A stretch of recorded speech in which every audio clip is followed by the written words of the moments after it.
There we go. Hello, hello. Let me make sure everyone can also hear. Oops, I forgot to move us. I forgot to highlight the Discord for us. Uh-oh. Un momento. I guess everyone can say hello to their own streams really quick while I fix this really quick. I would if the lightning strike didn't take down my stream. Oh no! We're all battling the elements. This is where we officially roll for initiative. Yeah. Oh, I think our Discord's working. Maybe. Hello, hello.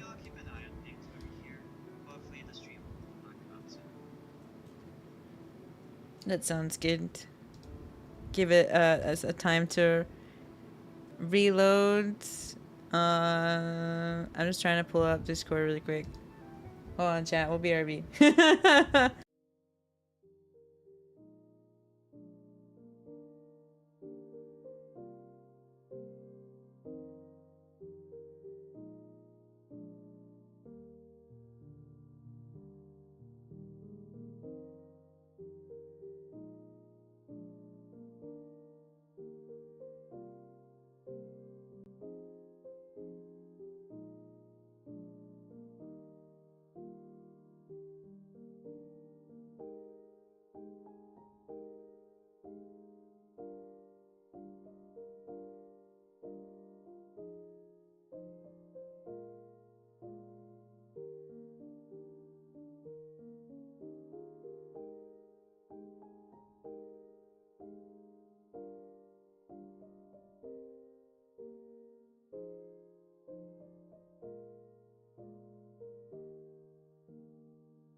See if this works. All right, we're so back. All right, everyone speak and see if the Discord picks you up. Okay. Okay, testing. 1, 2, 3. Yeah. All right, Hey. we're doing it. Okay. Totally scuffed it on my end, so now we're live. It's okay. We literally prepared everything beforehand, but it's the small things. Like I was telling my chat, it's a Saturday. I played in 90-degree weather of golf in at 9 o'clock in the morning, so I'm a hot mess right now. It's okay. Overcome. Persevere. Adapt. Wait. Right. Wait, do we go back to normal just chatting or no? Yeah, I'm on my chatting screen. I think everyone's shifted to their chatting screens. Oh, Yep, that I did. They move us over here. All right, for realsies this time. For realsies. We're back. All right, hello everyone. Soy Melinda Esperanza, your local demon slayer and warrior of hope. I have gathered a collection of creators to talk about our experiences in D&D, how we got into D&D, etc. So a lot of you who've never experienced D&D, we're going to share our experiences, some adventures that we've had, stuff like that. And so people who are kind of like interested in like learning more about it or looking forward to playing or stuff like that, or like what is even D&D, we're gonna answer those questions here and kind of chat about it. And so I've gathered everyone here today, and then I'll kick us off with introductions to Crimson. Hello, hello, hello. I am the Crimson Knight. How are you guys doing? Hooray. I don't know if I was supposed to say anything else. You can say it's a yeah, you can say your name, or you can be like, hi, I'm so and so variety streamer, something. I'll start that over.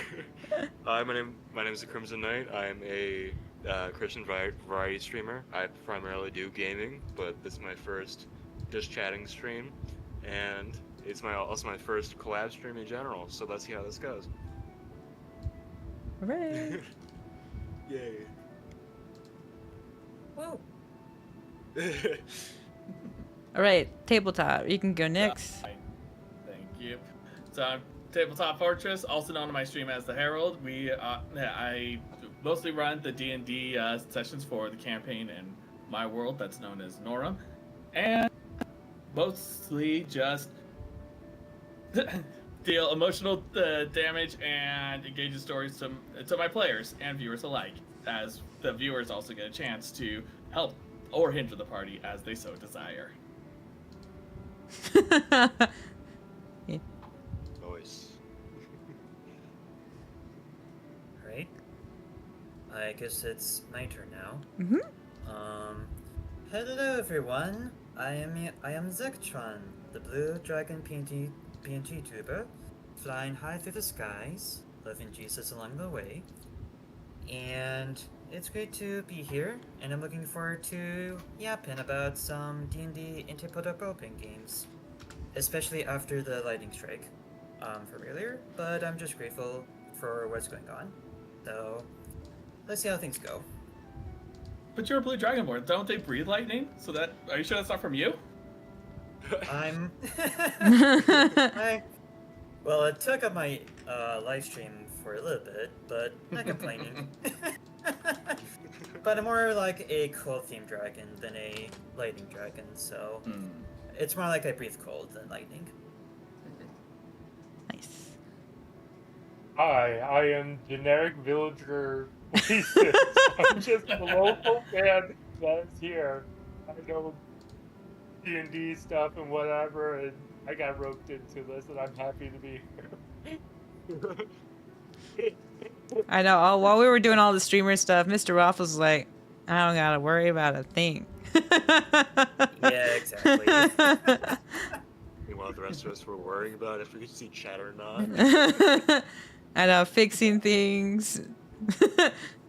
Mr. Waffles, I'm just happy to be here. Organized by three-sided dice by color. Exactly. It's secret. All right, everyone. Let me grab the questions again. I had to just edit the YouTube side. Looks like it kicked back on. YouTube looked like it died, but then it came back to life. Just like Lazarus. Yeah. All right, everyone. So, as in introduction order, we'll go one by one answering the questions. Or I guess I'll answer first and then kind of go like that kind of order. But thank you, everyone, for hanging out with us today. We'll try our best to kind of bounce around chat. But that's just how it goes in collabs. But we hope this is very entertaining and informative. And so our first question for everyone all around is how we were introduced into D&D. And chat, if you want to also jump in and be like, this was my experience, blah, blah, blah, blah, blah. You are also feel free to share as well. And then, so my introduction to D&D was in high school, probably around sophomore to junior year. Someone I knew's dad was making like this campaign module thing. So he wanted to like he had a story. He wanted us to like test it out, so we could be like the guinea pigs, so we can like figure out what needed to be like worked on and stuff. And I think years later he did actually publish it. I forgot what it's called, but I still have like the little pamphlet that we got for like he about joining the adventure. So we went over to our friend's house with a small group, and we made our character sheets. And I felt like it's one of those things like watching anime and being a theater kid and being like low-key a chunbyo.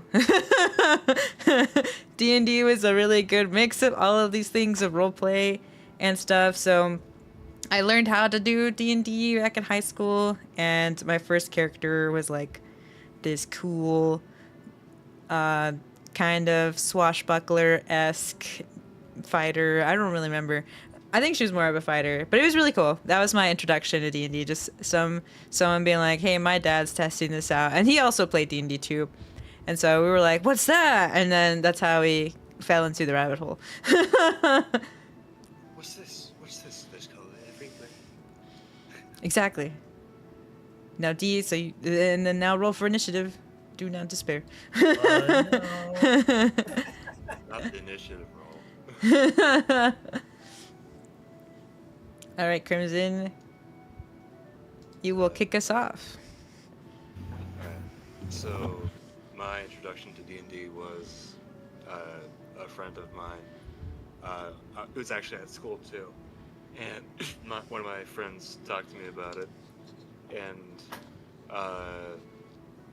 I was kind of lost whenever he was mentioned or talking to me about it, because I've never heard of it before. But anyway, my friend introduced me to it, and I've only played like 3 campaigns, and those 3 campaigns were only 45 minutes long or less, because it was at school, and I couldn't do much. And I recently made my first actual character with help from a friend, and I don't know what else to say, so... It's okay, this is the intro, you know? This is the lore. Yeah.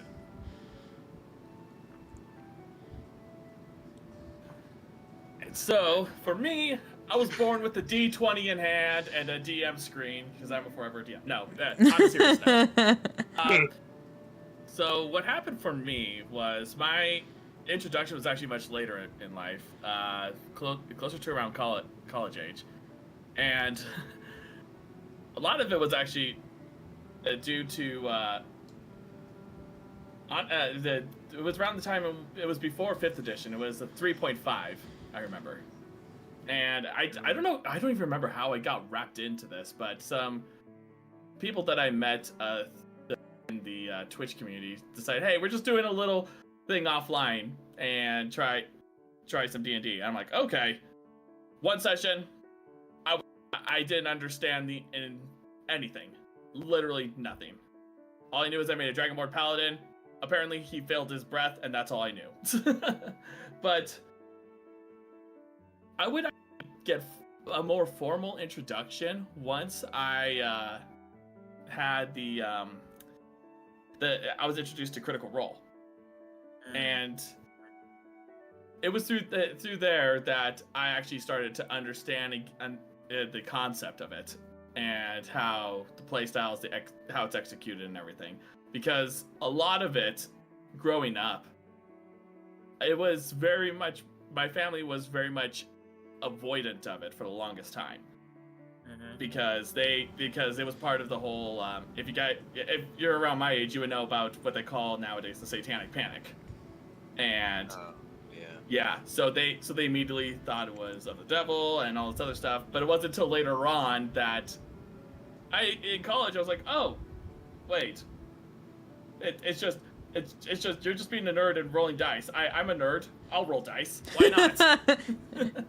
Yeah, fair. So and now, this is what I'm doing in my spare time. People in the old days, you want to roleplay as a wizard with magic? That's a no-no, mister. Yeah, It's a choose Mima. your own story with math. You know, that's a good point.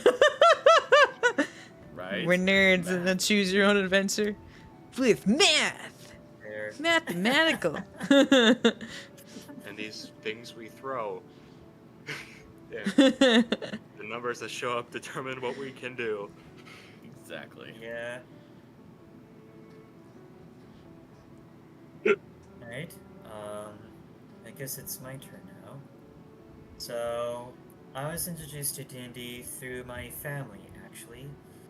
I saw my younger brothers, a cousin on my mom's side, as well as a few friends playing D&D 5e for the 2014 rolls before the 2024-25 before the 2024-2025 rolls had come out.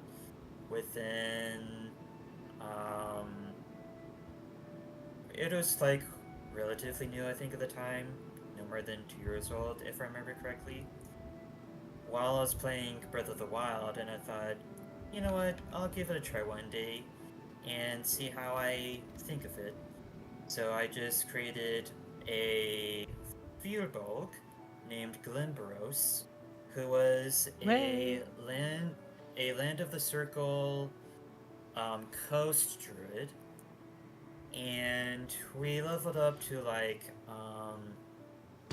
10, 11, somewhere around there. It had some cool adventures along the way, and it's something that I got hooked on ever since. Yeah. What other setting am I gonna be able to kickflip a guy, you know? Yeah, exactly. And not get in Yeah. trouble for it. Yeah.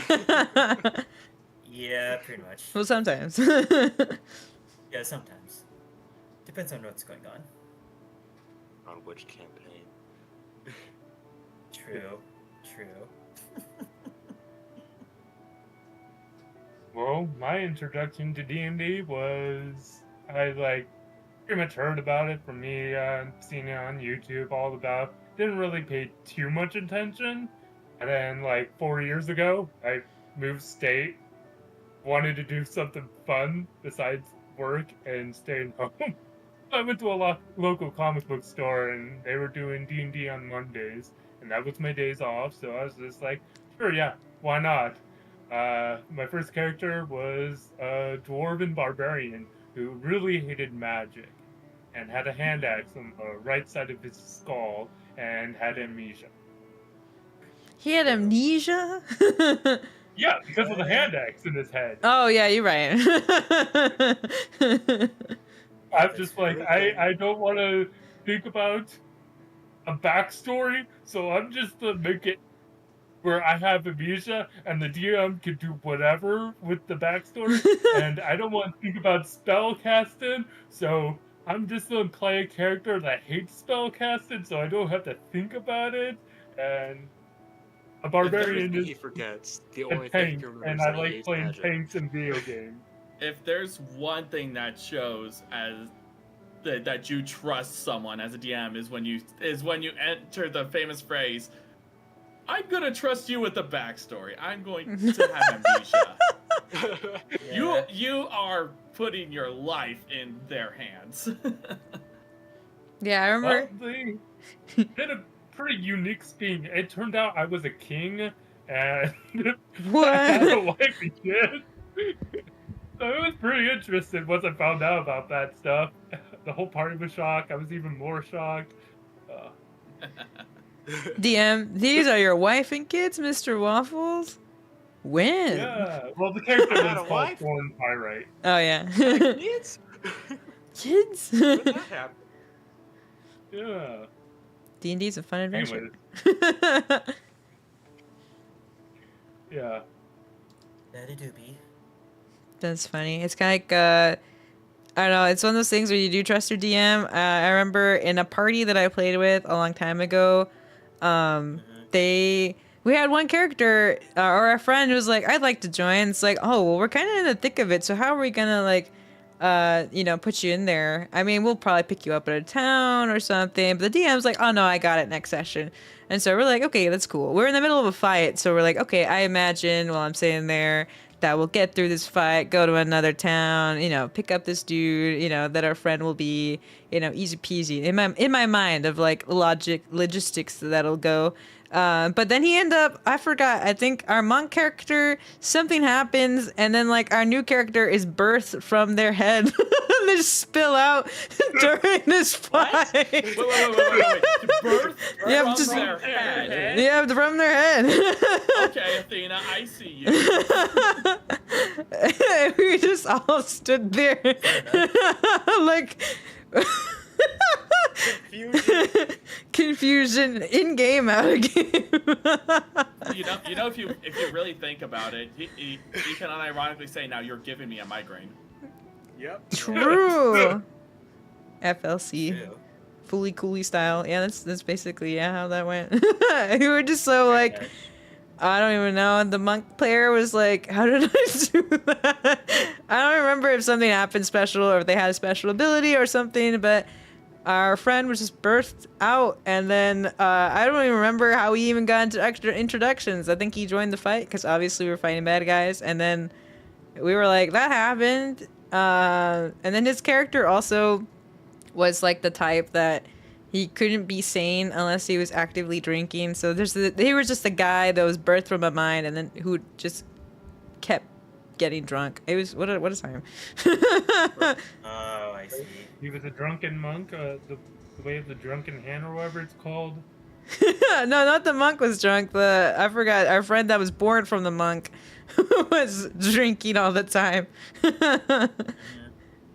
What a time. Yeah, that is correct, Rabbit.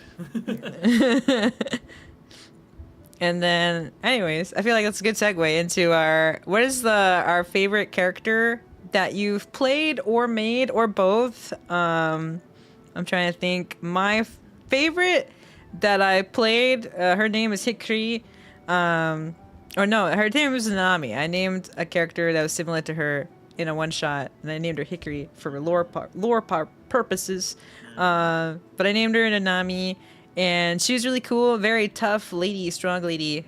So she was really fun to make. I really liked her a lot. I like being, as you can see, a warrior of kinds. I want to be the one who's strongest in the party, Princess Carry anyone on a dime kind of thing. And then I feel like, but that I've played so far is probably my most recent from my most, well, no, it's not even like recent D&D party anymore. Our young adult group is doing a kicking it back with D&D, so that's how I showed the cutting you character sheet, because I'm gonna try to play the character, chat's character, before we bring it to stream, just to get the feel of it.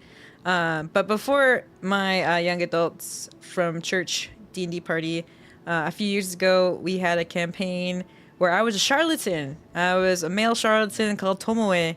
And my whole background was that I used to be a noble, but fell in love with this brothel woman who had only been there because she was down on her luck, and I was gonna swap my inheritance to like basically rescue her and like elope. But then this bad guy that was also interested in her, kills her, and then now I'm on like this vengeance of like, instead of eloping and all this stuff, I spend my money and time in like becoming like the charlatan class, networking in the underworld to find this guy. And it was kind of funny because my DM decided to bring my loved one back to life. Turns out like she mid-adventure is like, actually you find out that the girl you were pursuing is not actually dead. And I was like, what? The plot thickens. But I feel like he was the one that favorite to play because he was out of my norm. I'm usually like a fighter, folktown hero, but this guy was like, oh, I'm gonna forge signatures. I'm still on like a righteous kind of path, but like a vigilante almost, basically. And so it was cool forging papers.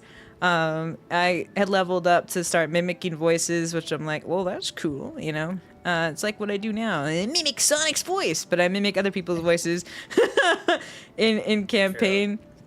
And I was telling everyone before stream started, but I was like, I'll share once stream starts, that part of my character for Tomoe, he ends up like we end up finding some Onis in the sewers, and I defeat one by myself, and he like explodes and says something ominous. And I somehow my DM's like, and I expressively tell you that you inhale his essence.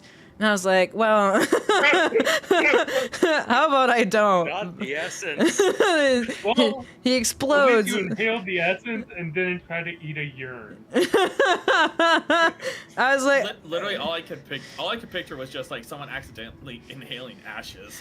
basically, Oh my gosh. that's just how it goes. And I was like, okay.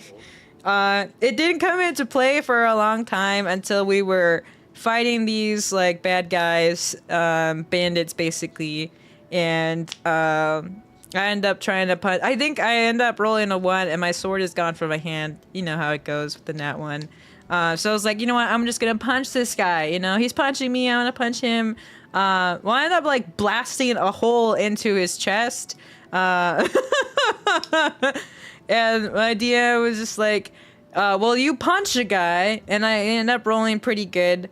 Oh no, I think I wanted to not kill him. I think that's why I punched him instead. I don't really remember, but I punched a hole into him anyways. And then he's like, the guy you punch, you know, he looks surprised even though he's dead.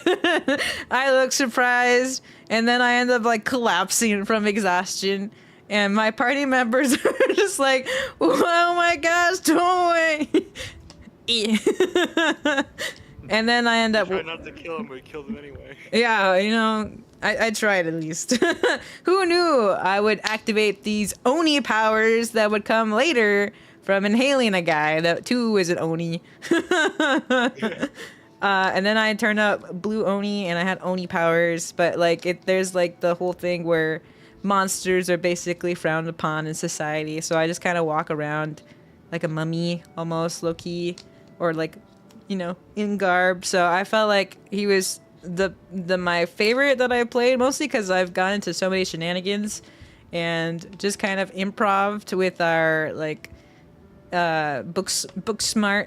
street smarts, and like forging stuff. And I got to forge some papers for like my friend Jerry's character. He was an old man retired from the Yakuza who ended up saving some Kenku children, Kenny, Lenny, and Jenny. And I had to forge some papers because they were like, excuse me, papers. And they were like, your children? And Jerry is like, they have hair deficiencies. While I'm scribbling in the back some papers, passing it to him. It's believable. Yeah, I'm just like, have hair disorders. Actually, I also thought Kenkus were like 2 feet tall. Turns out they're like humanoid size, so that was really funny. But that was my favorite. That played Tomoe the Charlatan. Vigilante. I guess it's my turn now. So my favorite character that I've made is actually the only actual character I made so far. The one and only. It's a default. His name is Riker. And I decided to do a paladin class because I was looking through the list of classes, and I thought paladin was the most interesting one. And I haven't played with him. I haven't played with him yet because I made it only 2 days ago. So I don't have any experience with him yet, but I got really lucky with the dice rolls for the ability points. I think I got like 2 14s, 2 13s, and 2 12s. But because he's a paladin, I got to add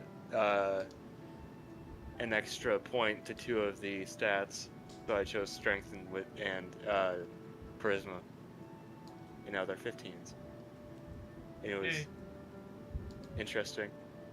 And with the extra skills I chose, one of them was intimidation, and the guy that helped me make this said it was a really interesting paladin, because apparently not a lot of people put the intimidation skill in, and because of the proficiency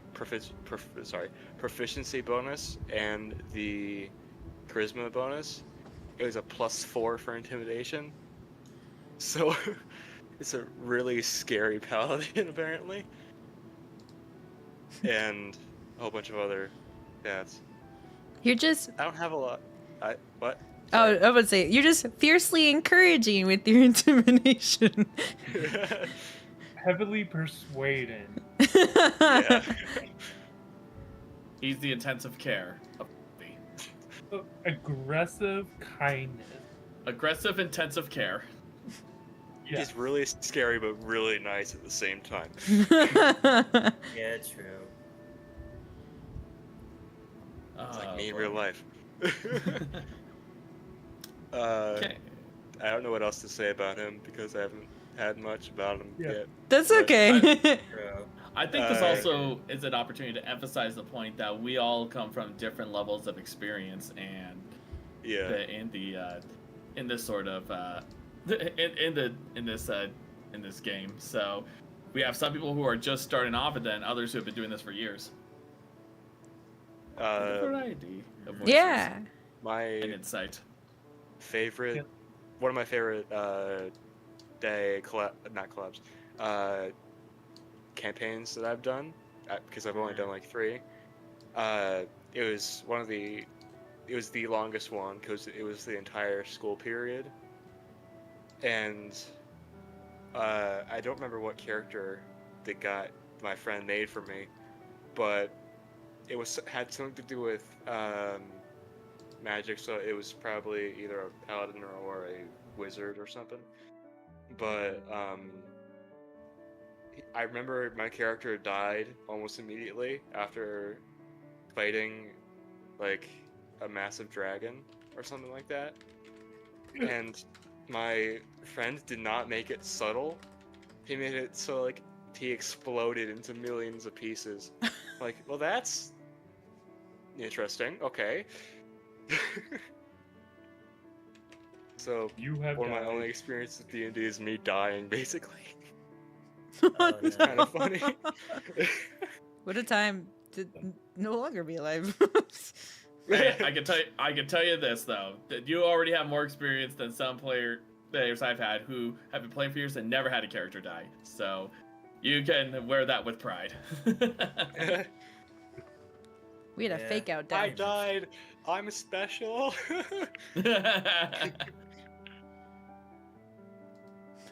So, for me, I would. There are quite a few characters that I've made, NPC and player character alike. But in the spirit of sticking to player characters, the first one that comes to mind would have to be this fighter gunslinger Tabaxi. Some people here might know that in the chat know him already, but his name is Stone Spitter. Whoa. And so Okay. he's very much the best way I can describe him is a very scrappy Tabaxi. And he has a little bit of unique quirks about him. What's a tabaxi? Sorry. Basically It's a no, cat you're person. fine. Yeah, it's a cat, basically a cat person essentially. Like Uh, full Think of blown. any generic waifu cat girl and then Well, anamorpher. that- That's a I would say more anthropomorphic, but sure, we'll go with that. Your cat. And of course I had to make him a black cat, Tabaxi. So, but the thing is, he has a bit of a mouth on him. He not only likes to run his mouth, but also is very much he has the mouth of a sailor. Now the thing Lovely. the thing is though, is that before he left on his travels, he was given a parting gift by his mother, an enchanted stone. Okay, and he doesn't know it's enchanted, but it's enchanted so every time he actually cusses, there is a bleep like you would hear from the TV. Oh, love, that's cool. And the thing is, though, he would continue on talking like as if as he normally does, but there would be so many, but it would be bleeping so much. And the best part is he has no idea. No one else hears it but him. So he's just looking at so when they start hearing this, he's just looking at everyone like they're crazy.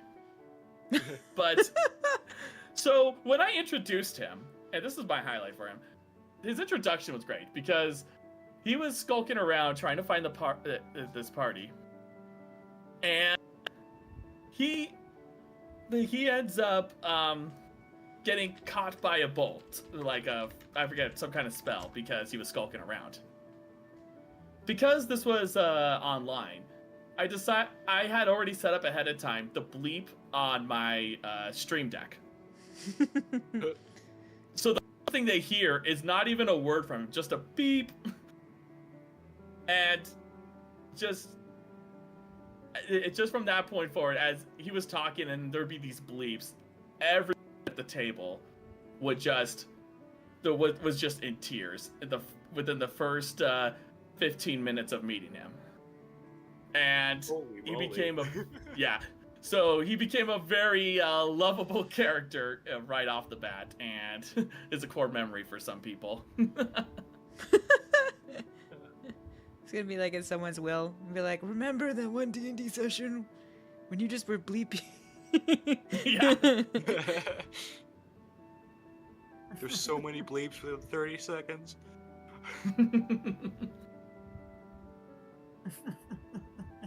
That's funny. It is. Alright, so, my turn, right? Yes, it is your turn. Okay, thank you. So, for my favorite character, which is what I said, for you, Melinda, in the, D&D text chat, would be, Atracund, a lizardfolk Circle of the Moon Druid. He was a member of the Verdant Guild from the Advanced Dungeons & Dragons 2 setting, Planescape, which is from the chaotic neutral good outer plane, the Beastlands. And their whole thing was basically being good stewards of nature as a guild for the Verdant Guild. And let's see. And Ajakund was also born from the same plane, the Beastlands. And the reason why I took a lot of inspiration from the Planescape is because that's basically one of my favorite settings among Dungeons and Dragons. I like the whole story aspect and the exploration that can go on in there. And let's see. Oh, yeah. And that's the character sheet that I've made on Melinda's stream. So, you can kind of see what went into the character in terms of stats and all that. And let's see. Thinking. And I didn't play the character for long, which I can get to, later on. Let's see. Went up to, like, level 6 with him, or so. But it was fun playing with him for a little bit, and let's see. There is a favorite moment that I have, but we can get into that later on, once we get into the favorite moment stuff. But, I guess at the moment there isn't much for me to think of right now. Probably because of how little I played with him, but not a problem. But I guess what I can probably say for now is I do really love playing the Druid class for its versatility of wild shaping and the spells that they can have, and the whole nature theme that they get in general. And actually the dexterity is -1. The strength is a 13 + 1, with with Constitution and Intelligence being 14, Wisdom is 18, and Charisma is 10. To help clarify the stats there. Yeah, I got mixed up with the strength and dex thing. I tried to read which one, and then I was just going off of memory. I'm like, was it strength and then dex? Or dex and then? Nice, Big you're good. strength. You're good. Yeah. Mhm. But is that it Thank for you, you? Heaven's Door. Basically, yeah. Unless someone wants to learn more about my character, or what have you. I could just always rewatch the stream to get all the information from the character. Yeah, fair. Mr. Waffle's fair. gonna analyze. Yeah, so many allies. Yeah. Well, I am tied between favorite characters because I really enjoyed Thorn Pyrite because it was a whimsical, in the moment thing, just boom, instantly made character, and I had a ton of fun with him, with doing barely anything. Just allowing the DM to just have free reign of my backstory, not really thinking about anything, and trying to learn the game through just the simpleness of being a barbarian and hitting things really hard. Uh, I kind of did a thing. You know how some people can increase their stats more, or they can gain a feat. I choose to gain feats over increasing his stats. I grabbed the Magic Initiate and Mage Slayer. I'm pretty sure I gave Millie the pictures of it, of what they Oh, do, yeah. but pretty much the Mage Slayer is just I can attack people if they are casting spells and whatnot. It was really fun because I would go up into the enemy magic caster and just hit them in the face. And with the magic initiates, I chose to take from the Bard to get True Strike and Vicious Mockery to flavor it as me spouting enough dumb nonsense that it gives them psychic damage, and then me pointing at a person and getting really hyped to hit them in the face. Yeah. But and then my second character I ever made, which was a half elf wild magic barbarian, and the wild magic spell list is next to the mage slayers. Pretty much when you go into rage, you roll and get one of those random effects, which is pretty fun. But I managed to talk my DM to allow me to make my own custom wild magic list, which was a ton of fun. And the reason why I really liked this second barbarian a little bit more is because I actually made a backstory for him and made a huge family tree. He was a part of like a tribe that is split into 3 different factions, and they just roamed around the continent, not really having a specific place to stay in, which made it where we could encounter my tribe people in the wild at random throughout the campaign at any time. And it was up to the DM to decide when we would encounter them and whatnot. Had a ton of fun with them as well. But, I will say that is one thing that I tell you that DMs love to have is when the players especially get super not only just invested in their character but also be building out this backstory and everything. Just like, oh, you have the tribes, you have this you have you have this family history, these are your friends, etc., etc. That it takes a lot off the DM shoulders, and I'm certain that he or she appreciates that.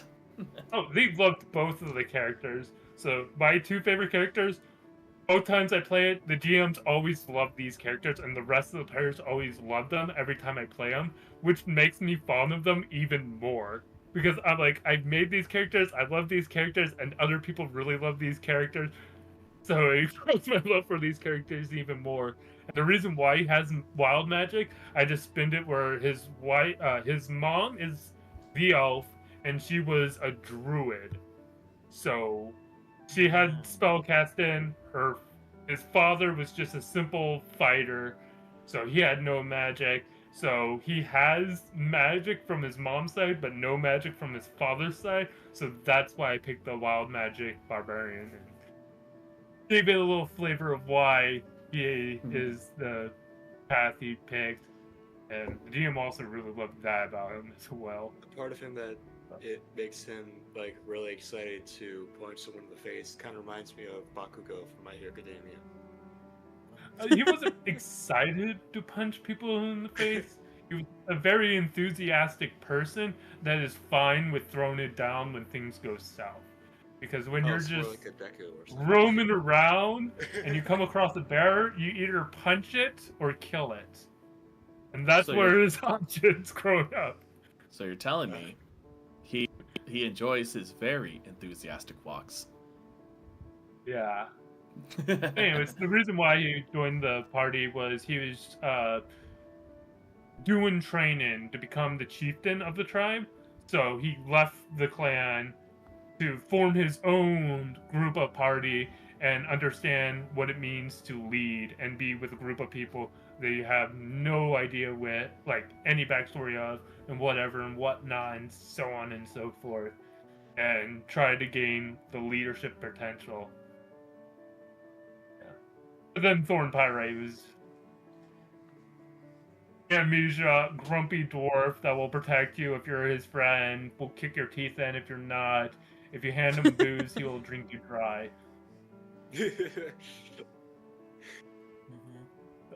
Amazing. Yeah. Nice. This is Yeah. this is the gifts that you have as like, I don't know. It's just cool to remember all our characters that we made through the Yeah, ages. it is. Speaking of cool characters, our next question is epic memories from past adventures. Man, I'm trying to remember. Cue flashback in my brain.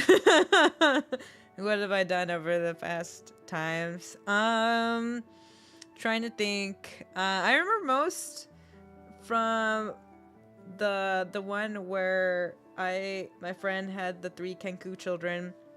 It was just kind of funny because I've said this to the chat in my stream a while back, but for those who weren't there, it was just really funny because in my party there's David, and I forgot his character name, but his character always ended up not in dangerous situations, and somehow me and Jerry's character always ended up in dangerous situations, but his character died, but we'll get there. But I feel like some epic ones where me and Jerry's character Boto, we were trying to, like, one, he gets his children kidnapped, which is kind of crazy. That's why I thought they were 2 feet tall, you know, like they just bag him and tag him, you know. But I guess they just grab these humanoid Kenku, and we had to go into like basically like the black market, and then we end up like, you know, fighting some Onis while David's character went to sleep in the guild because he didn't know where we were. And we were fighting for our lives, and then from there we end up finding out that his children are in this like evil circus basically, and then we go undercover to like go find this evil circus while David's character at the same time was having like a slice of life with his goddess. So he ends up being in the circus having a slice of life adventure while me and Jerry are still trying to fight to the death for his kids, his Kenku children at the circus. And there were like this whole thing where we had to like deactivate a bomb on their necks. It just felt like a whole like thing after one another. So we ended up resolving that, and I'm trying to think, even before then too, I remember my character Nanami, I had her really like the NPC that was like the lead general, and I felt really sad because like I ended up having like the final blow on the bad guy, and so I saved the kingdom, and I was like, is it possible for my character to marry Kian? And then the DM's like, well, he's like second in line of being like the prince, or like first in line or whatever, so not really, he has to like marry a princess. And I was like, well, I defeated this bad guy. You know, if I didn't, there would be no kingdom. So that's really funny. I ended up just being like some general or something. But I'm trying to think. Besides, I feel like the most memorable one was the one I said earlier where I just punched a hole through a guy. That doesn't happen every day. And when I first DM'd, when I first did D&D 2, my first character, I was like, I want to do things really cool. Can I like stab the guy through the heart in this blow? And my DM was like, oh my gosh. And I was like, well, listen, you know, he's a bad guy. And I'm just like really cool, you know? Violence. But it was like cool, cool kickflip of justice, you know? And I got nat 20, so I ended up like doing it really cool. And then our other friend, not same David, also did the same thing with the spear. I'm trying to remember if there was anything else that was pretty epic. It was kind of funny epic. We ended up capturing the bad guy, like I guess the bad girl, before we were supposed to. Low-key, we all kind of like, we got her cornered and we tied her up, and the DM had to do like a whole like, oh, she got away while you were fighting these random people that showed up. Because we weren't supposed to capture her, but we like got really like, there she is. Get her. I feel like we're just a team that's just like, we're here to take down bad guys. Well, that's very much me, just a Folktown hero defeating evil. Jerry ended up So moving. take action first and then repercussions later. Yeah, repercussions later. I mean, we were in the villain lair. They were trying to fight us first. You know, I feel like that's enough for me to be like, all right. It's not like we killed them. Some of them. But it... But I think that's it. I mean, mine is like also our other character friend just like being birthed from a brain. That's all I can really remember. There was a lot. I used to keep a whole log. I still exist, and I have like pages of pages of what we had done for our D&D adventures, just to like retell. Because I really wanted to draw it all out. I mean, I kind of lost track of it, but maybe one day we'll go back, make a whole series of our shenanigans. Yeah, that'll be. You just know the key points. That's all that matters. Yeah, kick flipping people for justice. For justice. Got this. I'm noticing a trend here. Fair enough. Hey, I was never the chaos one in the group. I had to watch over all the chaos ones. You have to wrangle everybody like that leash meme. Behave, Yeah. everyone. All right, everyone, act Ooh, cool. hydration and posture check. Thank you. I am stretching as we speak. Alright. I'm gonna take a sip of water. I've been enjoying my liquid death. I guess it's my turn now, I think. Yeah. Alright. Seems like it. So, my favorite moment was from, I think, the second one I did. And this one I didn't get killed, so it's one of my longest living ones.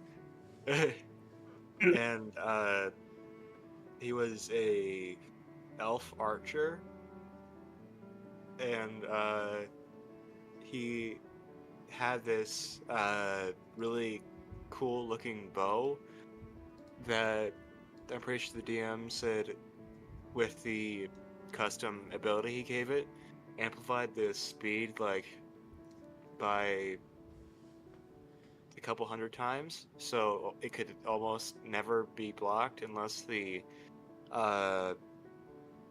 opponent got like a nat 20 in saving throws, I think. I have no clue because it was so long ago. But yeah, and I think the I think I think it only got blocked like one time, and even though it almost never got blocked, every time I did the damage roll, it almost never did over 2 damage. I got really lucky with hitting the opponent, but never doing enough damage. So I think that was kind of funny. You should like put an arrow through a guy's arm. It was 1 HP damage. That's always fun when you know they have 1 HP and then you roll a critical and you just. It doesn't matter. Blasted was, into the afterlife. With the same character, there was another time when there was an opponent that was at 1 HP. Actually, it was 1 HP. And it was the only time I got over 2 damage. And it was the highest damage you can get with the set of dice. I don't remember what it is for damage, but it was the highest number on that dice. And I'm like, why now? Out of all the times, why now? The dice have a story to tell. Apparently. Mm-hmm. So, so for me, I would have to say, it would have to be. It wasn't really a combat-based one. So, background. I had this. This character I made was a Hexblood Bloodhunter. Now, Hexbloods are basically people who had been cursed or been given gifts by a hag. So, and that could be either, and there's usually some sort of problematic curses that come from it. But a blood hunter, one of the classes, is actually, is where you kind of have a mixture of a fighter, but that also uses blood magic.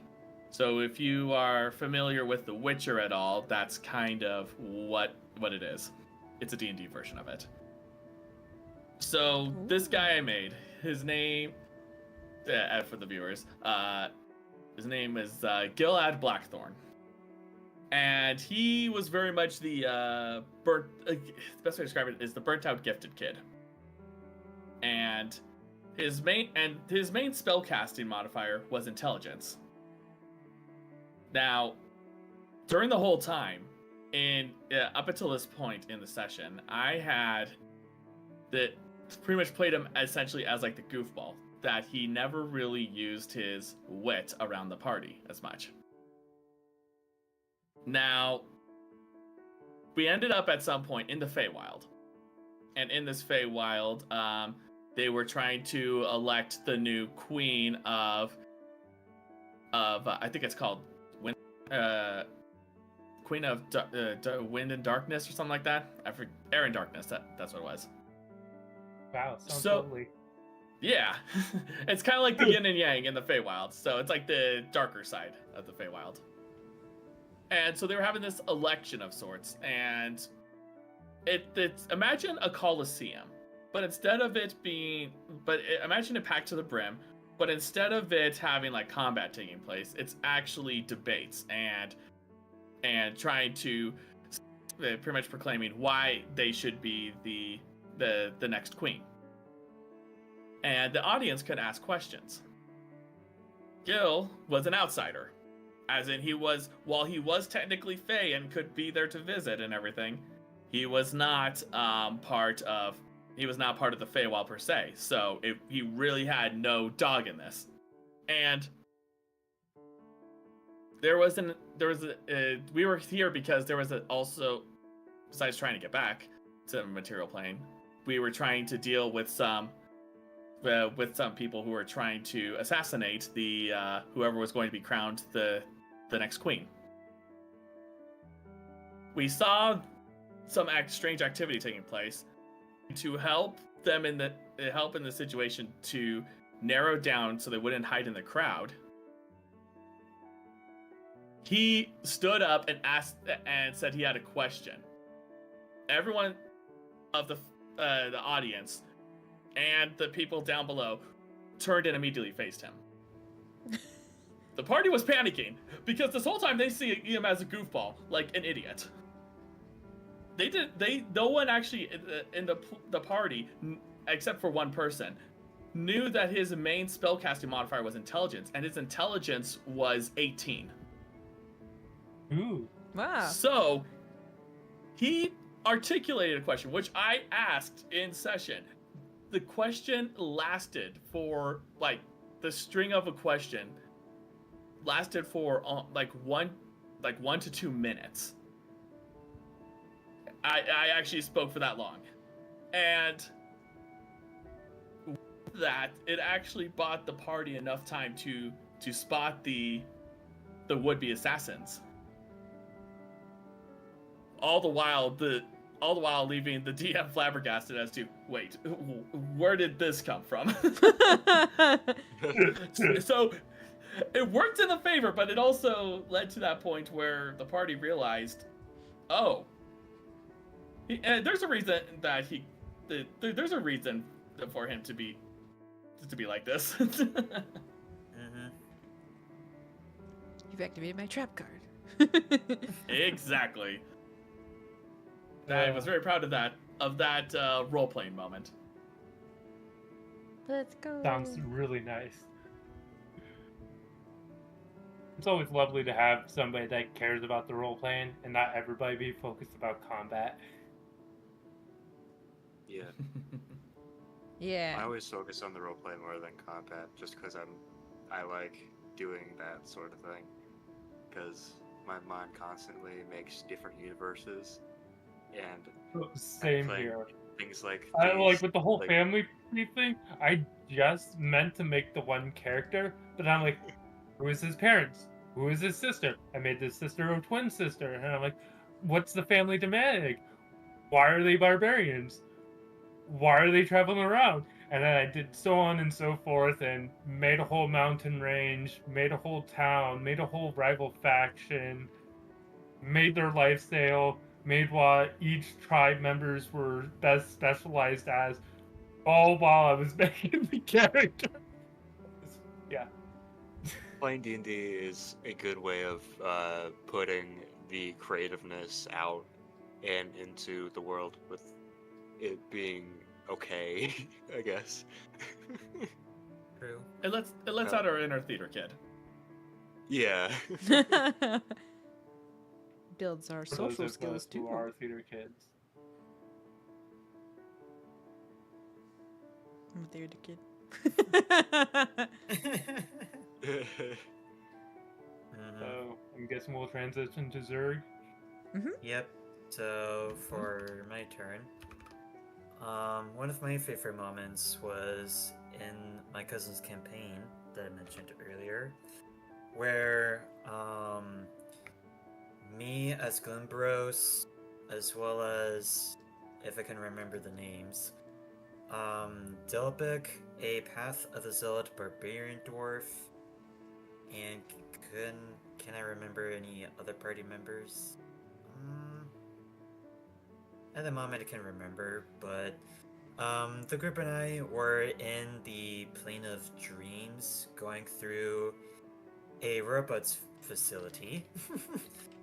Basically just trying to find a way out and get back outside of the Plane of Dreams. And at one point, as we're going through the robots facility, just trying to defend ourselves from all of the robots, I had the let's see, looking up the name, Conjure Woodland Being spell up with a bunch of pixies around us, and some of us were on giant eagles. I think some of the players were polymorphed into them, just flying around, just zooming across the robot facility and whatnot. At some point, a giant robot spider was flying after the group, so I decided I'll have one of the pixies use polymorph on the giant spider, What? and it failed its wisdom save, I believe. anyways, it failed its saving throw and it turned into a regular spider, and taking just enough of a height fall that it not only did damage to it, but one-shot the giant spider robot. And we just basically continued to fly through the facility afterward. And at some point, we did make it to the core of this facility, where Delpec, that I mentioned earlier, had successfully harnessed the power of this robot's facility, which was a star, if I remember right. And from there, we just basically made it out of the dream dimension and just continued our adventures from there. In addition to getting a ride on one of the Mind Flayer's Dreadnought Spelljammer ships, I believe. From what I remember, it's like the really tall Spelljammer Mind Flayer spaceship that was there. Whoa. I think it's called the Dreadnought. Anyways, it was a nice and quick adventure, and it's one of those moments that I still remember fondly to this day. Other than that one, the next one that I remember would probably be one where we're fighting some kind of eldritch being on top of like some kind of ice glacier type of deal, and all of us were basically trying to take down some crystals throughout the area that I believe was empowering this eldritch being. And from there, we did our job to take out all of the crystals throughout the area that were there. And the ranger of the group did fire and landed the killing blow on the eldritch being, and just simply took out the eldritch being and all of the crystals from there. And for favorite moments, that's basically all I can think of right now. So it was pretty fun for what it was. This is a pretty epic moment. A robot spider. Pretty much. I'm scared of me, normal just- spiders, and that I would mean, make literally- me more scared. Not me literally giving my players a month ago a giant spider mech to travel in. Whoa. Nice. Yeah, pretty much. The only spiders I experienced was the drow, arachnid, creature things, whatever. They were fun. Darkness and fighting blind and being poisoned. Being Yeah, like, poisoned. true. It's like Just typical Monday. that spider mech is like an Australian spider. They're just really big. Yeah, pretty You much. don't know what it's gonna do. I remember Something like that. our DM was like, do y'all want a really giant spider to fight? And we're like, no. He showed us like a picture of it. It's like, nah, we're fine. We're good. Yeah, That's really no. creepy. At the same time, I ended up putting like, I forgot what they're called, the phasing in and out spiders. I put that into my Spiders. yeah, into my first campaign. I forgot who was it? Someone was like, "You put spiders in your campaign?" I was like, "Listen, they're not supposed to kill the players. They're supposed to be intimidating in this rinky-dink haunted house, you know." Yeah, true. What, you guys aren't opposed to purposely planned to kill your entire party? Nah. Man, that reminds me. Well, I guess I'll just go since it's kind of my rotation. Yeah. Yeah. This one time, my DM planned for an interesting fight. I was using Dawn, the wild magic barbarian. This is actually one of my favorite moments with him. Uh, so my DM was constantly doing magic storms that did different things. Right, we were currently caught in a magical storm that opened portal rifts around us in this forest. So you can hop through one and be teleported to a different location, and each portal leads to a different space and time and what space, whatever, and you can teleport around. It was really cool and interesting. The reason we were there is because some merchants went missing and we were looking for their wares. Turned out people linked a portal to the Feywild in a cave that was spewing out some deformed troll giant things. I don't remember their names, but pretty much we had to shut that down. It was pretty quick, simple, easy. We just rushed in, destroyed the runes, turned the portal off. And then we got out, and my DM was like, okay, if they rush through the whole troll situation, I have another situation. So it turned, the main story of the campaign was we were traveling around to grab relics before Drow did to unleash the warlock's patron from his slumber and stealing his power to destroy the world or whatever and whatnot. So we had one of the relics, and a Jabberwock, which is a Fey dragon, came flying straight towards my character, who was in possession of a wand, which was one of the relics. So my DM's like, okay, it's gonna be straightforward, super easy, no chaotic shenanigans besides the teleporting things, but nothing should go too wrong with that. And so I'm pretty much using the teleports to go around and teleport around away from the dragon so that the rest of the parties can just shoot at it because it's dead focused on my character. It really wasn't working, and I ended up getting grappled and then carried 20 feet in the air. Oh no. So then I'm like, okay, you know what? I'm gonna actually rage now. So like I stated before in the stream earlier, that I made a custom wild magic list.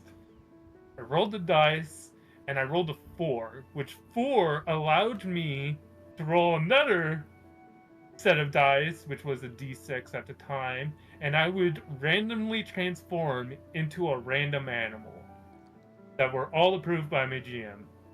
I had a rat, a wolf, an elk, a great owl, and a fish. And that was the animals on the list. I managed to get the owl and fly, I think, 300 feet in the air without being hit by the dragon. And once I reached 300 feet, the GM, for some reason, gave us a pet fairy dragon. And the fairy dragons have polymorph, and they can fly. So the character that was in charge of the fairy dragon had it flying parallel with me while being invisible by one of the, I forgot who it was, but somebody cast invisibility on it so it could fly next to me without being seen by the Jabberwock, and polymorph me into a giant octopus. Whoa. And I had one shot to succeed on my grapple check to restrain the dragon before I plummet to the ground. Managed to get a nat 20, and me and the dragon hit the ground. Giant octopus are immune to bludgeoning damage. Not immune, resistant to bludgeoning damage. So when I hit the ground, we rolled all the d6s for the fall damage, and then I took half. The dragon took the full amount, and my next goal was just pretty much stay as a giant octopus grappling this dragon to the ground so the rest of the party could just hit it with range and preventing it from escaping. It does breath attacks, claws attacks, whatever. I finally snapped out of my giant octopus form, and then there was a brief moment of like, would I go back to my owl form from earlier due to my raging, or no? Mhm. We had a brief side discussion, so we always want to go with fun and whatever and whatnot, but when a situation like this comes up, you really need to respect the GM because they're the ones running the campaign and you shouldn't go too crazy with it. We agreed with his ruling that I would no longer be the owl from the rage morph, but I would still have my rage resistance going and whatever and whatnot, and so on and so forth. So then I'm just now wailing on this dragon, and it starts to fly away with me on its back. Probably then do a barrel roll or something to try and knock me off while I'm in the air to fall to the ground and die. And it's attacking me. I'm attacking it. We're out of the range of the rest of the party members, and I finally managed to kill the dragon while we were, I think, 120 feet in the air. So that's... I forgot how many d6s. Whatever. Anyways, end of the story is my barbarian walked out of there with 1 hit point. So what you're telling me is that he was the great Houdini. Yeah, pretty much. With a lot of punching, kicking, Thank and you. I was worried someone was not going to get my teleporting. pun. I don't know what that means, by the way. I I Owl? don't get it. He was making a Well- pun because I was a giant owl before, earlier. So, Houdini. Oh, I get it now. Sorry, But I kind of it's just not fun when you explain it, but whatever. But that was probably one of my greatest moments with that character.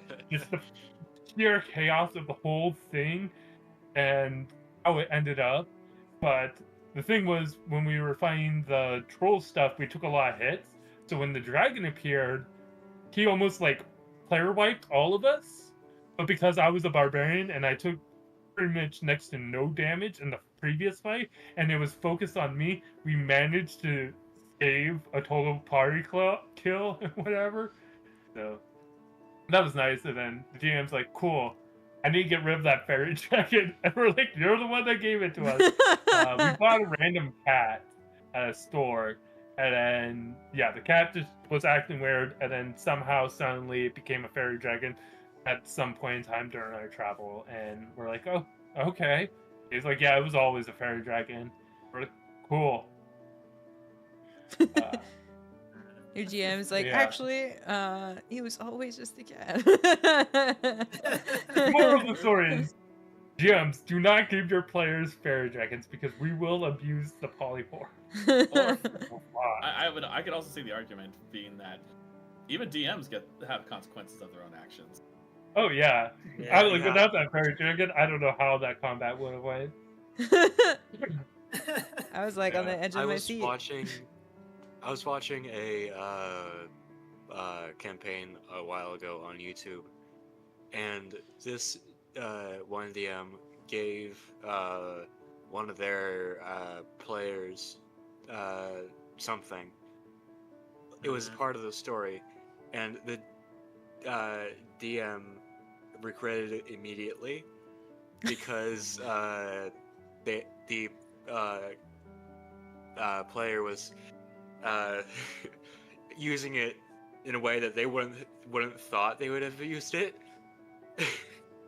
and it was getting really annoying. Yeah, my DM once tried to because of the fairy dragon incident and how we kept on abusing some of the stuff he was given to us. Sure, yeah, he admitted to it and he was laid back and chilled, and we didn't go full extreme on a lot of the stuff. We are like, okay, we're limiting the polymorph uses and only using it in extreme dire situation and not really using the fairy dragon all that often. It died later on, but once we were going to see Shadow Dragon. I think it was a homebrew thing, whatever. It was like a red dragon corrupted by shadows and whatever, and we were on some dark island. But he the DM took us all our magic items away. and like stripped us of all of our stuff as we walked into the chamber to unlock a chest because we had the key to a chest, and the dragon really wanted it, and the chest was indestructible and impervious to pretty much everything, as it was like forged by like 3 gods or something and whatever. We didn't get the full lore. Yeah, we didn't want to spend too long in the place looking for every nook and cranny. Sometimes you have to get the campaign moving. But my GM's just like, okay, cool, and I'm like, they take every non-magical item, right? And GM's like, yes. So I'm like, we'll keep our money and jewels and all that stuff. And he's like, yeah, you keep all of that stuff. So when you're in an extremely dark room and somebody just turns the brights on, it's pretty much blindness, right? We can all agree on that. Yes. Yeah, looking at your phone at 3 a.m. So do you know the daylight spell? Flashbang. Yeah. So they're like, oh, the dragon's gonna be like, it's gonna be an hour or so for the dragon to come up. I look at glyph of Warden, see how long it took me to like set that up. I'm like, oh, an hour, cool. So I made a glyph of Warden. I was playing a cleric at the time, so I disguised me setting up as the glyph of Warden as me praying to my god in Primordial, because I believe none of them knew Primordial, and my character was the only one that did. So I like did this and whatever, and I tried to inform my GM, but he kind of heard me but didn't pay attention to me. So it was kind of his fault for not paying attention to exactly what I was doing. So I set a glyph of warning. The trigger was when I cast a light spell and light shined upon it. Not just like a glow from bioluminescence, but an actual light. And then it would activate the daylight spell, and that was the trigger for it. And my goal was to wait until the dragon was close, then I would close my eyes, activate the light spell cantrip, to activate the daylight spell, to flashbang the dragon, to give us all a round of surprise on the dragon. None of my party members wanted to hear me out or do a table talk and whatever, and I proceeded to flashbang the party and the dragon and everyone, and nobody knew it. And then the DM was just like, why didn't you tell me about this? And I was like, I did. You just didn't pay attention. And Even flashbang your DM. I flashbanged my DM and the rest of the party, and now everyone was surprised and shocked, and they played their characters as exactly as the information was flowing to them.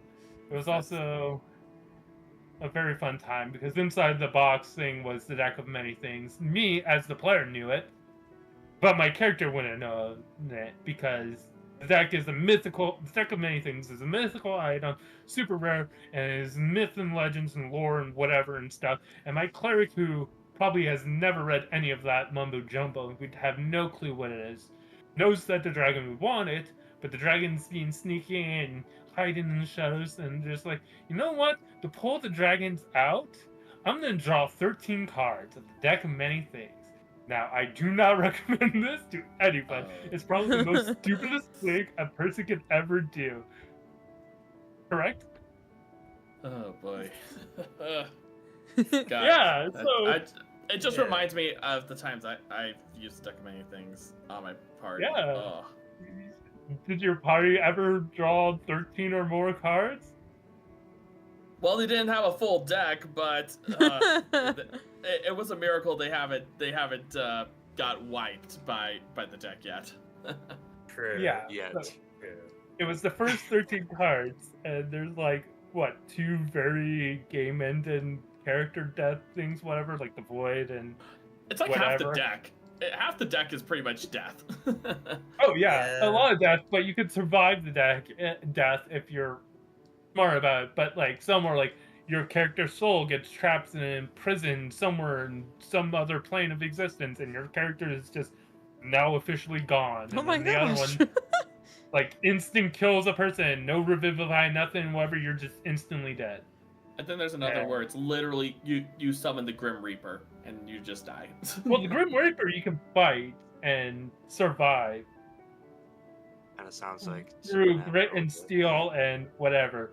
What happened to me was my character like reverted 8 ages, so there were 8 years younger, 12 inches taller, had a dress that made illusions, was in a gelatinous cube, had a bone demon and a guardian naga outside of it, waiting to kill her as soon as she comes out of the cube. Had a homunculus, uh, had what was it called? The cleric thing, the god, please help me spell whatever. What is it called? I'm sorry, which one again? For what you're The trying to one describe? cleric spell that like you can ask a god to divine intervention. That's Oh it. yeah, Oh, divine that's a class feature. Yeah. Somehow I got that. I also increased my levels, so my wisdom was 25. For some reason, my intelligence was -5, but then I gained a +2, so it was I just pretty much lost 3 intelligence. So my intelligence was like 9, Mhm, which was fun. True. But yeah, I had all these fun things happen to me. As I was off in the corner where nobody really could see me because it turned out the rest of the party moved away from my character. Yeah, but I had the rogue next to me, so it was so much fun for the rogue, who immediately bailed on me and ran away. Oh man. Yeah. I don't want to have what And, he's having. yeah. I can never forget the words they said. They stared at me and they're like, never draw 13 cards while I'm standing next to you ever again. Actually, never draw a card ever again. And then they took the cards from me and ran away. Luckily, our druid, pal, whatever, or no, it was a wizard, managed to polymorph me because they had the polymorph spell, and I polymorphed into a giant, huge crab. Oh. Do Yeah, you know and that- that then broke the grapple from the gelatinous slime. But the gelatinous slime was on my head, so I was still taking the acid damage. Do you know that one card in Uno that says draw 4 or whatever, but then there's the other one that is customizable? Some people put like draw 20 on it. That's kind of like that, where you just made them draw a whole bunch of cards just at once. Well, I drew a card that had forced me to draw another card. Oh no. That was the -5 intelligence. You lose 5 intelligence and you draw an additional card. So I technically drew 14 cards. True. Now I know. That's never popped up in our D&D campaigns, but now I know I need to start sweating if someone pulls it out. Yeah, but then that's kind of sort of metagaming if you choose not to do it, because technically your character would be completely clueless. Oh yeah, it's But just, they would be dumb enough to just pull 13 cards from a magical deck that they don't have any understanding of. Hey, it forced the Shadow Dragon to really come out and start attacking us. Mm. But yeah, a lot of the spells got countered because I would pull something and then something after it would negate it and so on and so forth. So, yeah. what a time. Yeah. What a time. And I believe for CST. Central Standard Time. The CST game. Hey, let's go. I feel like, well, on that many draw of cards, our next segment. I mean, I feel like Crimson touched on it earlier, but any character deaths, / really moving game moments, or even frustrating ones, like we talked about the lore and the role play and the story. So, any kind of memorable moments. I'm trying to think. So really, I've never had a player character death. I've had a fake out of a player character death for a Halloween adventure where basically we find this meteor and it's got a goddess and they're like, take me back to your city, and I guess we take her. and then she kind of like brainwashes everyone, and turns out the one relic item that I have lets me put on these glasses, and basically I can see everything for what it's really supposed to be. So instead of like this goddess, she was actually like this like maggot rotted being, and she basically brainwashes everyone, and one by one our party was falling. And in a really like mean move, the DM had my character be slain by the character that she liked, and and I was almost out of the city to require help and stuff like that. And but I died, and then he let us sit there for like a solid 5 minutes in our character deaths, and then he was like, and then you all wake up in the Owl Inn. And I was like, I can't believe you let us. I was like, I can't believe you let us sit there. I was like, oh my gosh, my first character died. Oh. She's gone forever. Oh, Psych. no. So that was like the closest of a character death, but some really moving moments. There was this one time we discovered this dragon, and he was blind, and the party almost attacked him, but I was like, come on guys, he's not, attacking us, and he's blind. And we were like doing some like quests for him, and it was like really sad because then he's like, thank you for being here, like dragon kind had died out, so I'm like the last or something like that, and all he wanted to do was have some friends, but people try to kill him because he's a dragon, but he's also like just blind. So he was just really happy that we fulfilled his last quest, or like his request, and then he like passed away. We're like, dragon friend, we'll never forget you. No, dragon bro. And now we were all like a little teary-eyed, and I'm like, man, that's not what I expected for today's adventure. Oh. Yeah. Why do the characters always die? It's impactful. So that one was really like moving. And then it didn't happen to my character per se, but just in the game, our friend's character, he wasn't able to ever rejoin our D&D party. He just like went abroad, and he joined the Navy, and like he was just never gonna return. And so our DM wanted to do something for him. And so we were in this city rampaged by zombies. So this was basically zombies, and we were all like running, and we were following this one person in the village who was like, quick, I know like an escape route.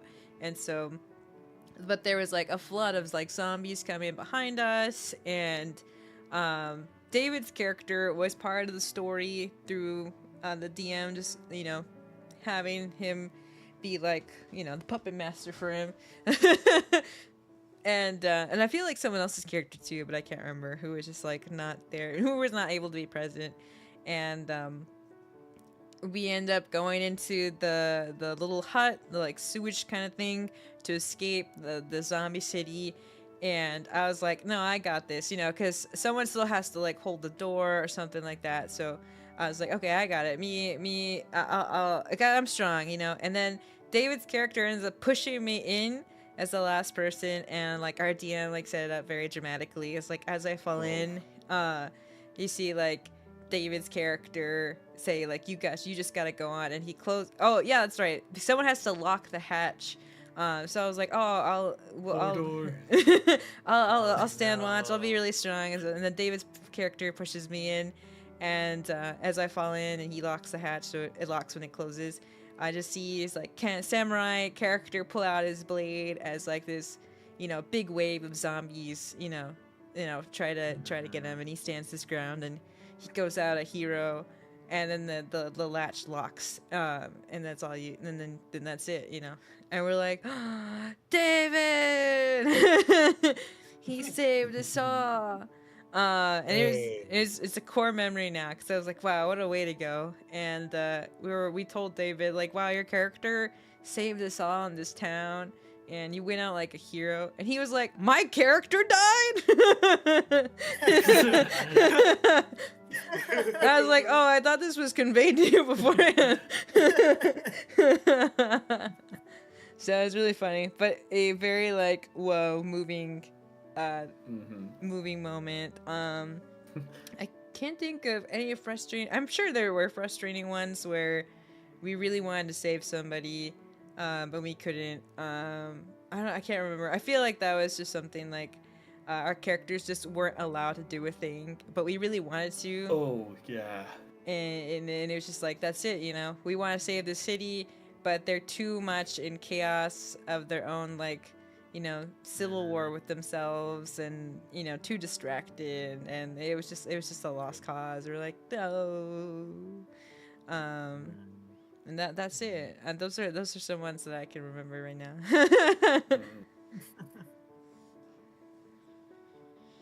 Yeah, that was a. Oh, go ahead. Sorry, you can go. Before. You can go. No, you're good. I was only just going to say that did seem like a very cool way to go down, Melinda, for all of that zombie invasion and whatnot. Yeah, it was like a cool, epic cutscene. Yeah, kind of like a cool World War Z scene or something like that. Yeah. Yeah, exactly. So, I guess, So, my only death so far was the one that I got blown up by a massive dragon, and before that there was a whole like sort of mini arc that my friend made because he was the DM, and he made us go through this entire quest through the town that we were in, and to like quote unquote gear up and, you know, kind of get used to how things are and stuff like that, because it was still one of our first games or campaigns. And then we went out into the adventure area, and one of the other people that was playing with us,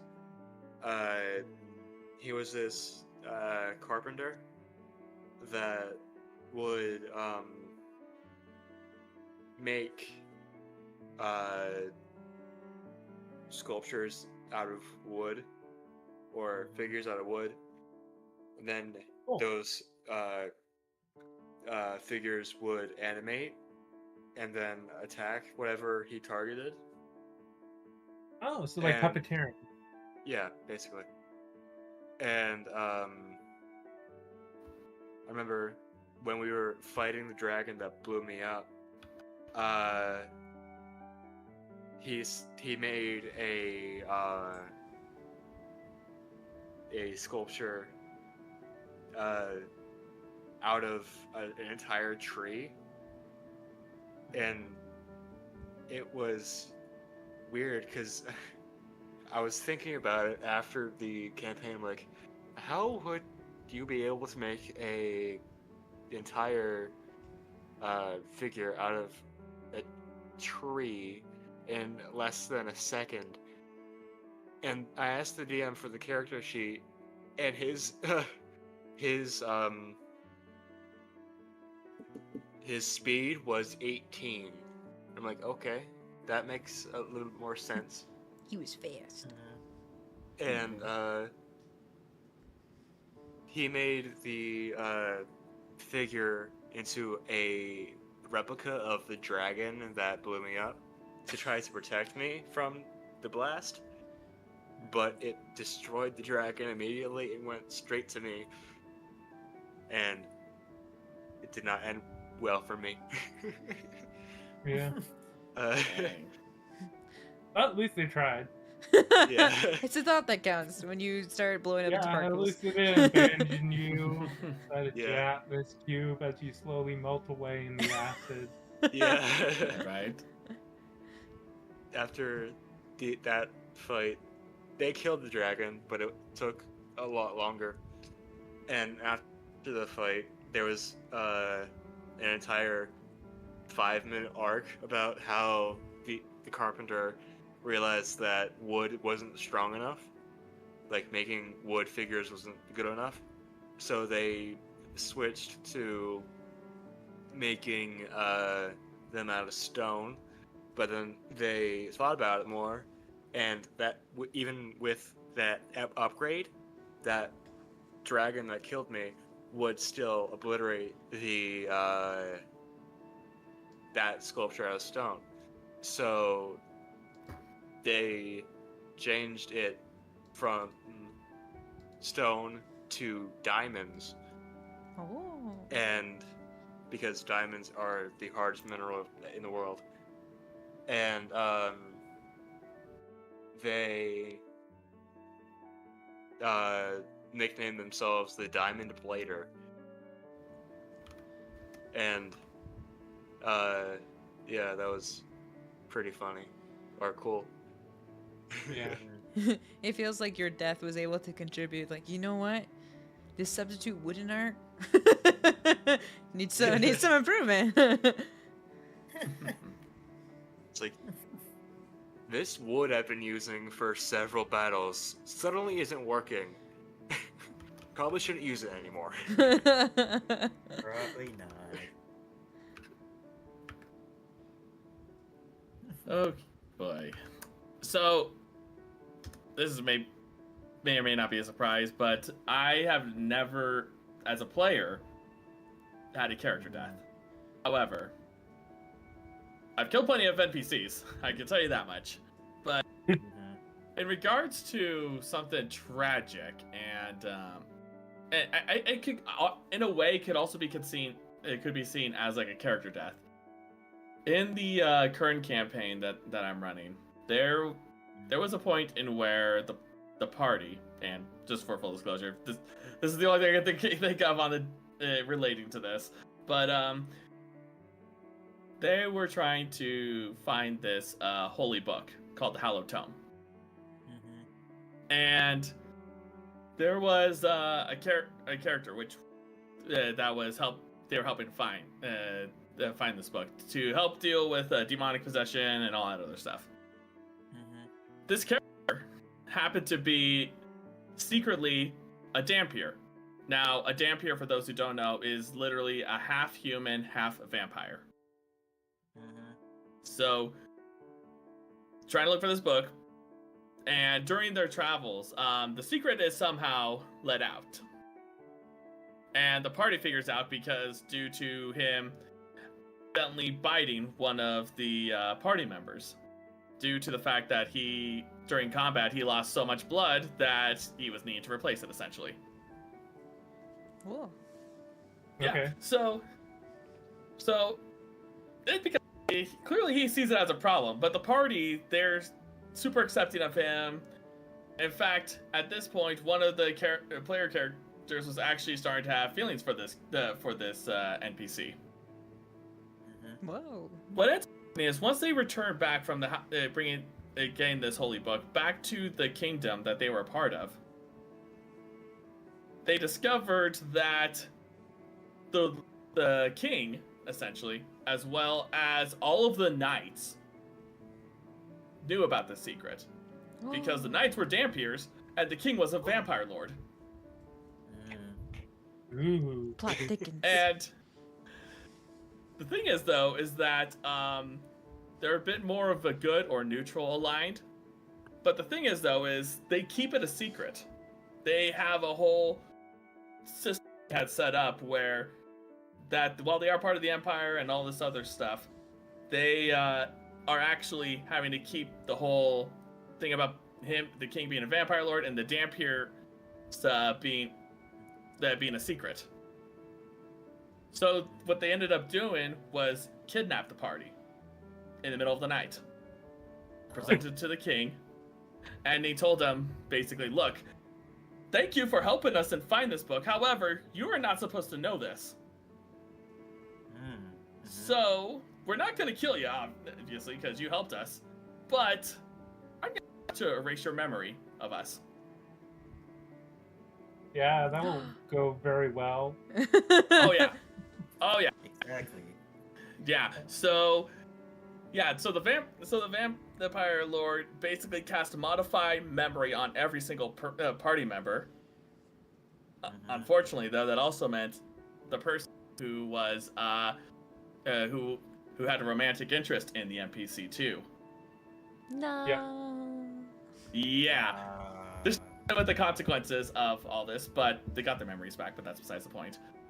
But in that moment, it was definitely a lot of frustration and feels were had because while he did not die per se, their memories of him for a time were dead. Yeah. Dang. So I must be tough to roleplay as the players, being like, "Oh wait, my character isn't supposed to know this. It cannot feel this way because." it's especially worse because when I did that originally in the session, they remembered being they had the scene where some of them got kidnapped, but I didn't go through the details of that scene. I just said they woke up the next morning, and they said, and now you're all feeling this urge to leave as you now have these magic items in your hand.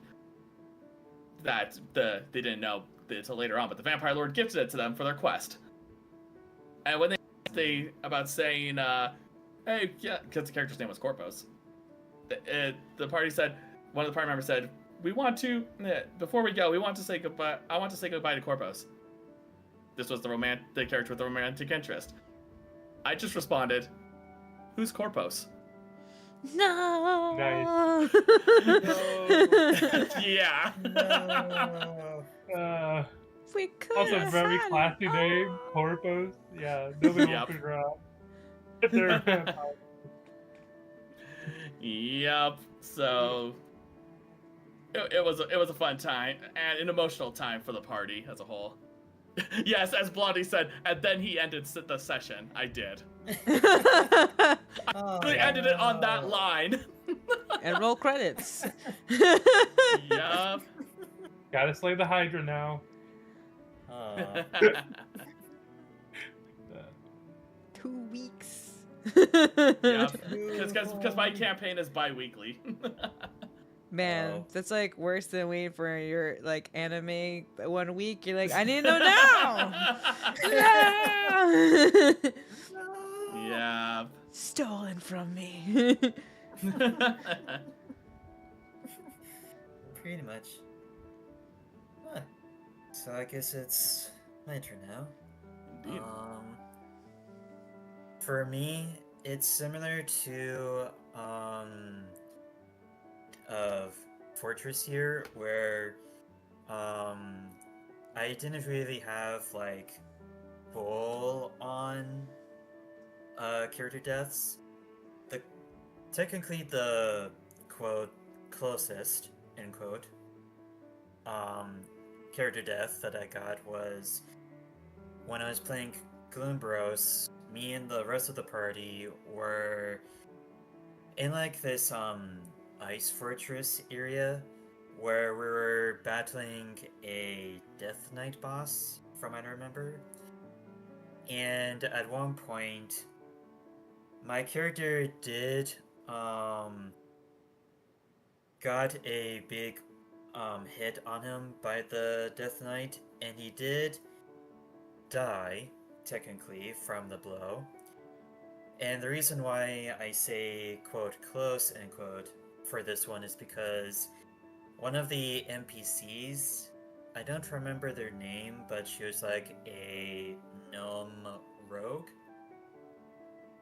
had a I'm sorry, what? I said Susan.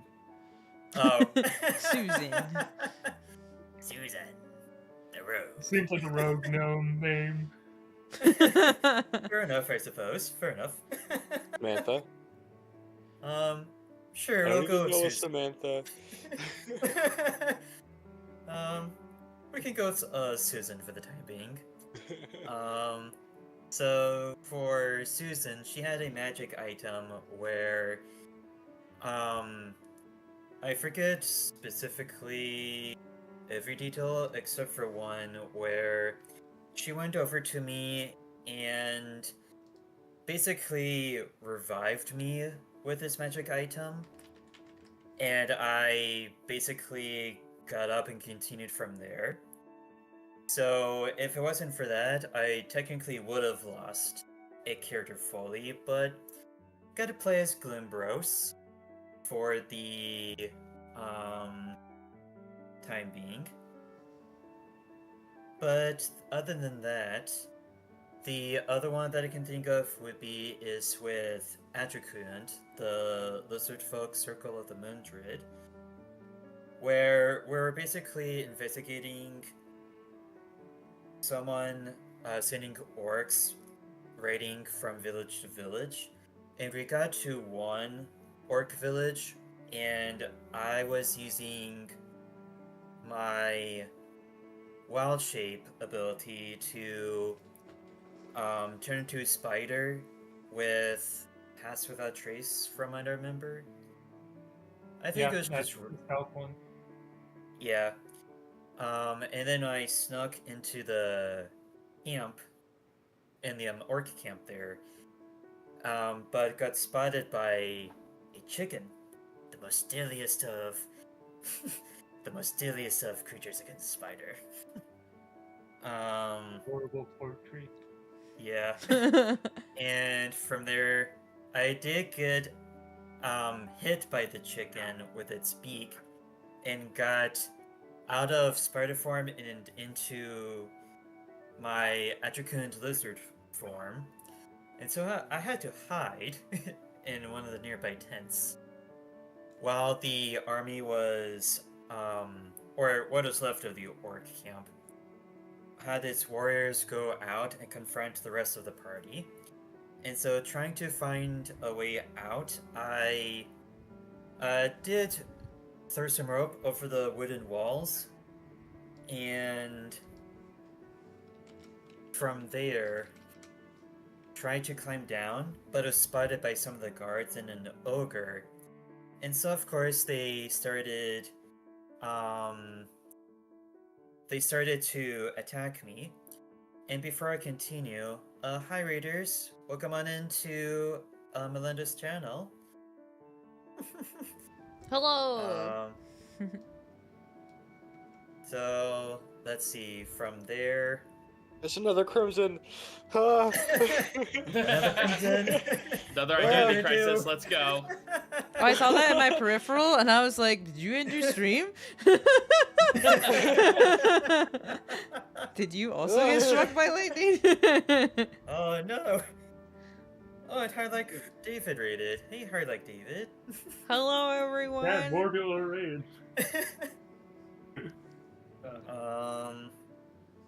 So after being spotted by the orc guards and the ogre guard, I did get to the point to where I was knocked unconscious by everyone attacking me. And for a funny moment bit, I basically asked, and let's see if I can remember his voice. Do any of you need some healing? Or something like that. I would not trust that character in real life. Oh, fair enough. This kind of voice to be like, "Surely this is a healing concoction." It's like, I don't know. I feel like this is gonna poison me. No. But there's always that one character that's like, yeah, that's legit. Yeah, exactly. I totally Haven't trust died him. yet. Just a silly Looks like a guy. nice character. Just a little silly guy. Oh yeah, I'm totally trustworthy. What do you mean? And from there, I was eventually thrown into like a arena pit type deal, where there was a whole bunch of chickens that eventually came into the pit, because while I was hiding in the tent, I used Speak with Animals to try and help me, but it was unsuccessful. Because there were two peckish. I'm sorry, what's that again? I was making a joke. They're too I said peckish. because they were too peckish. Oh, yeah. Yeah, there were two peckish.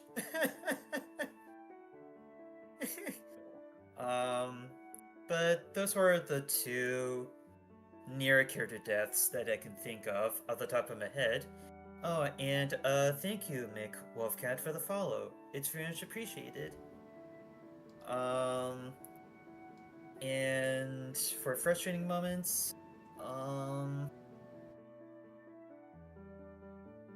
the only one I can think of off the top of my head was just got into an argument with the group that eventually I decided to leave because I didn't really feel like I was having a lot of fun anymore after that.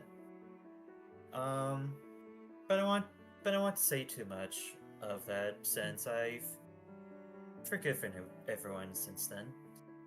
Yeah. And that's basically it for me. Can't really remember anything else besides those moments. This is a pretty good So, moment. Linda, you want to address the raiders and the new people in the group and whatever, and then I'll just take a pause Hey, until Crimson you're Crusader. done with Yeah, that. you read my mind. Hello, Raiders. Hello, Crimson. Hello, David. Hello, MV. Welcome in. Soy Melinda Esperanza, and we are joined by other creators here. We can do a quick introduction, but just to explain what we're doing, we're just chatting about our D&D experiences. Earlier we started how we even got into D&D, so right now we're just kind of going through some questions that I've pulled for everybody, just to share what it's like to be in a D&D campaign, how our different experiences are just kind of like, even though it's D&D as a whole, all our adventures can be so different from one another, and so are our characters. The aspects of role playing and stuff like that. So it's just a very cool, nerdy yapping. We have a variety of really new players to like veteran players in a way. I'm not gonna say like really old players, just the veteran players. And so yeah, we just finished talking about any character deaths or any really moving game moments or even frustrating ones that we've had right now. So if y'all want to like also join in and also share your D&D experiences, and then later after, I think this is let's see, we have like our last question-ish or open discussion, but we'll have like some Q&A. So if anyone who's ever been really curious about D&D or any like questions we haven't been able to thoroughly elaborate since we've been talking, you can like ask us then. But I hope all your streams are well. Thank you for coming on by. If you need to raid and run, feel free. We all know that we're surviving where we're streaming, so please get some water, food, restroom break, whatever you need. And raiders, if you also have to do the same, feel free. But if you just want to stick around and vibe and hear our whimsical stories of the past, feel free. And then we'll just do a round of introductions again really quick. So if Crimson, if you just want to kick us off like the beginning. Why not? Alright. Hello everyone, my name is the Crimson Knight. I am a Christian variety streamer, but I mostly do gaming, and this is my first collab stream, and it's been going really good so far. And thank you, Crimson Crusader, for the follow. Another Crimson. Yay. Right. Next person. Oh yeah, me.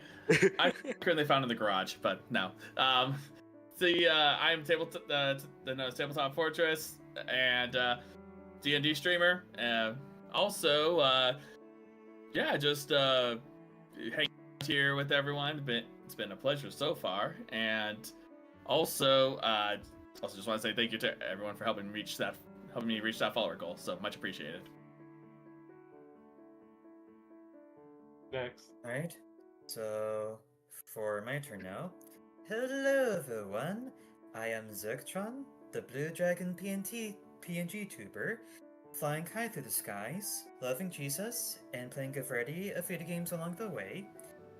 And so far I've been having fun talking about some D&D, and I look forward to continuing the discussion with everyone, regardless of what we may talk about. So, Take it away, Waffles. Yeah, I am Waffles, generic man that's been roped into it like that one side character that just got abducted by the party. Everybody has one. You're the party mascot. I don't really do anything special. I'm a normal, average person, and I meet the qualifications to be here. And that's pretty much it. Yeah, Mr. Waffles isn't a streamer, which is really funny. We're telling at the beginning of stream, we're like, all of us were like, all right, we gotta make sure this is going. And Mr. Waffles like, I don't have to worry about anything. I am here. Waffles was just vibing the whole time while we were all panicking and trying to put out fires on our own Sweating. stream setups. Yeah. Yeah. He's I just didn't know standing you were here. alive. He's just standing here menacingly. Menacingly. Menacingly. The waffles intimidating. I remember once I had a crazy intimidating plus check and whatever, and I rolled a 2, so it came down to 10, and I was just like, okay, does a 10 succeed? And they're like, no, and I'm like, okay, well, I tried. Oof. Yeah. Anyways, going back onto the topic, which was character deaths, I never had a character die because I play my characters too stubbornly to die. Yeah, we'll never be I taken live out of out. spite. Yes, pretty much. The closest thing to a death I had was one of my characters got arrested by the city that we well, it wasn't accidentally. We purposely killed the Count because the Count killed one of our friends, and it turned out the Count was also a vampire, so he also needed to be taken down. But long story short, the party members kind of bailed. My character stayed behind because he had to rescue one of the party members that were freshly arrested, and he managed to have them escape and have my character pretty much grab all the town guards and have them chase them across the streets. And blind sight is a fun thing to have. So the character was a rogue monk. No, not a rogue monk. Ranger monk. I took the blind sight for the ranger thing, the horde slayer for the subclass, and the monk I went the way of darkness, whatever, so I could do shadow. I mean, not shadow, cast darkness and whatever. And because I had blind sight and the horde slayer thing, I could pretty much cast darkness on myself, be surrounded by enemies, and punch them all with advantage, and keep on hitting them until I run out of enemies to hit. And that was the generic concept of the character. So what my character does is pulls out an arrowhead and casts darkness on the tip of the arrow because the darkness spell states object. So I cast it on the arrow, ran with it in my hand, so the town's guards were chasing a ball of darkness throughout the city. My character also had spider slippers on that the DM Whoa. so graciously gave him. So I was also running up the walls of alleys as well as the roofs and ceilings of different places and objects, and couldn't quite escape because you can't really outrun an entire city. So he got arrested and he was put on the back burner, sentenced for 5 years in a mining place, whatever, outside of town and whatever. And that's the closest to a character's death I had. Yeah. Yeah, so he didn't die, he just was removed from the story completely unless we go and rescue him. It's kind of reminds me a little bit of Harry Potter, where who was it, like Umbridge or someone just ended up just getting carried off, and it's basically not the equivalent of like actual death. It's basically like, okay, removed from the story, and it could be just essentially what there's more than one way to portray death.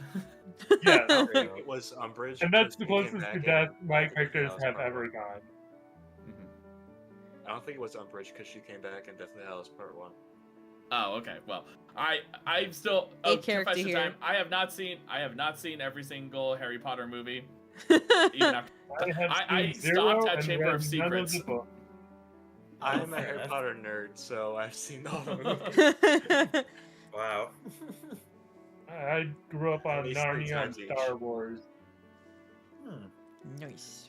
Anyways, for saddest moments, the recurring character Thorn Pyrite, my first barbarian guy, the one with amnesia, when we finally reunited with his wife that he didn't know existed, finding out that he was a king that he totally forgot about because of amnesia, and his 3 childs. I believe it was 2 girls and 1 boy. I can't remember the exact details of their genders, whatever. They barely popped up. That's fair. You had amnesia. Anyways,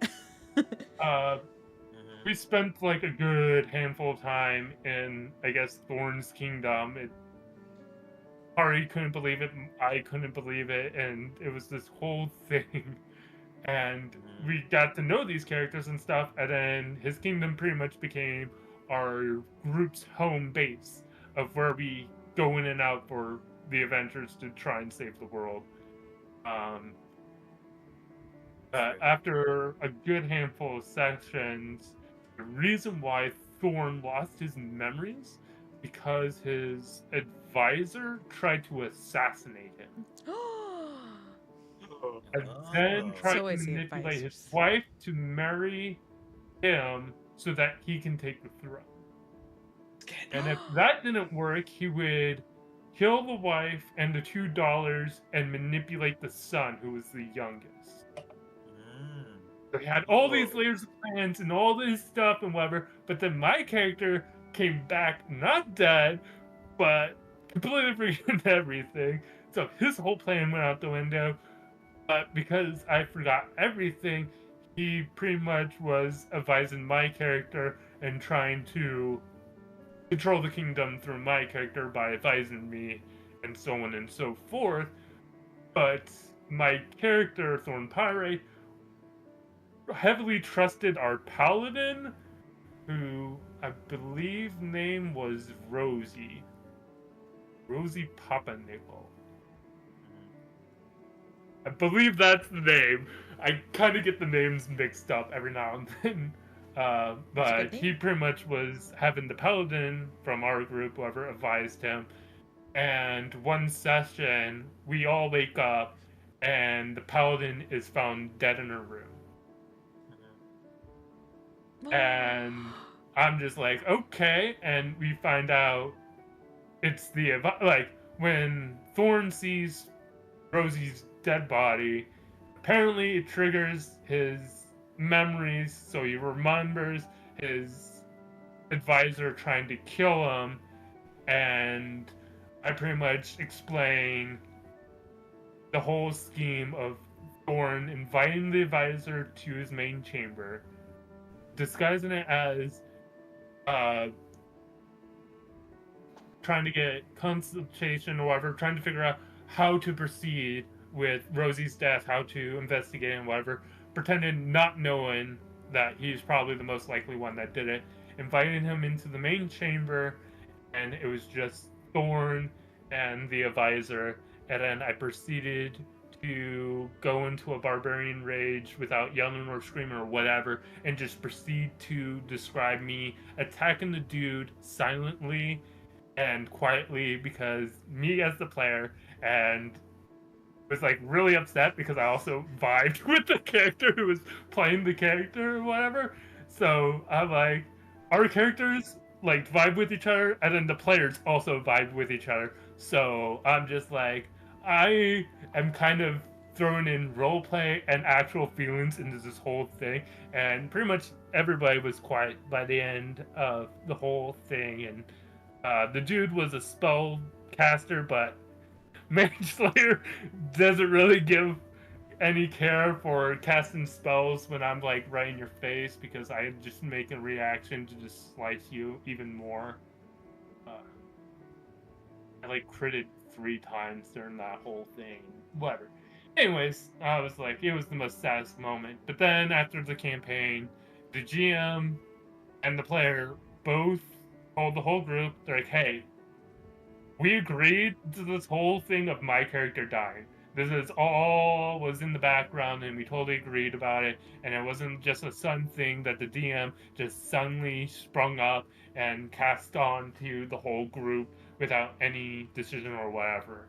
And I'm just like, yeah, those type of like background chatting with the GMs to set up something like that is probably makes the game even more fun and interesting of the whole gaming experience. But I was kind of an emotional wreck after that, and I didn't show up the next session because I was still recovering, kind of. Yeah, that was probably the most sad, tragic part of my D&D experience because it felt kind of real. There's a lot of times when, like, even watching a show, you get really attached to a character, and then the writers make the really stupid decision and kill the character off. It hurts physically or emotionally sometimes. That's crazy. Yeah.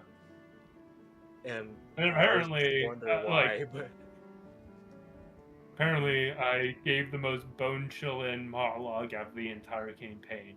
So when Thorn was walking to him, he's just like, "You're fully aware of a rage of a barbarian, the screaming, the hollering, the yelling. You know the true outward rage of, a barbarian, the savageness of it. I'm going to show you the true, unyielding coldness of a true rage," and then snaps into a rage, and everybody's just, whoa. Feel the thunder. Yeah. I'm not going to scream, I'm not going to shout, I'm just going to hack you to bits until you're dead. That's just like how much emotion was in it, just a seething, Yeah, seething I silence. just couldn't talk at Yeah. all either. I there was like, so okay, much I'm just gonna emotion say that you this couldn't even and be express quiet. it.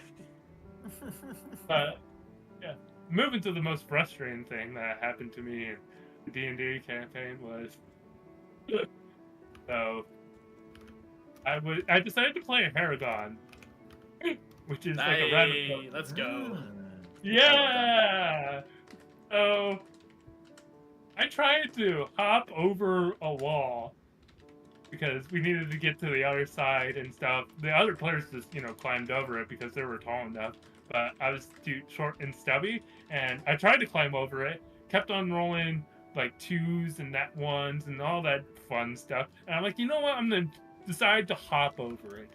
So I used, the hop thing. And he's like, okay, roll to like land. And apparently I failed, tripped on the fence, fell into a trough, and was like super sloshy, sick, and wet. And I'm like, okay, whatever. It's gonna get better after this. And we proceed to walk, and the DM decides to roll a dice. And for some reason, there's some people that didn't like the way I smelled because the trough I apparently fell into was one of the drainage troughs that people pour their stuff after going to the restroom in. And they decided to pick my character. I tried to make a save, and I just kept on rolling no. And that entire session, I didn't roll a higher than a 5. It was just super frustrating and annoying. I could literally do nothing. And I was just like, yay!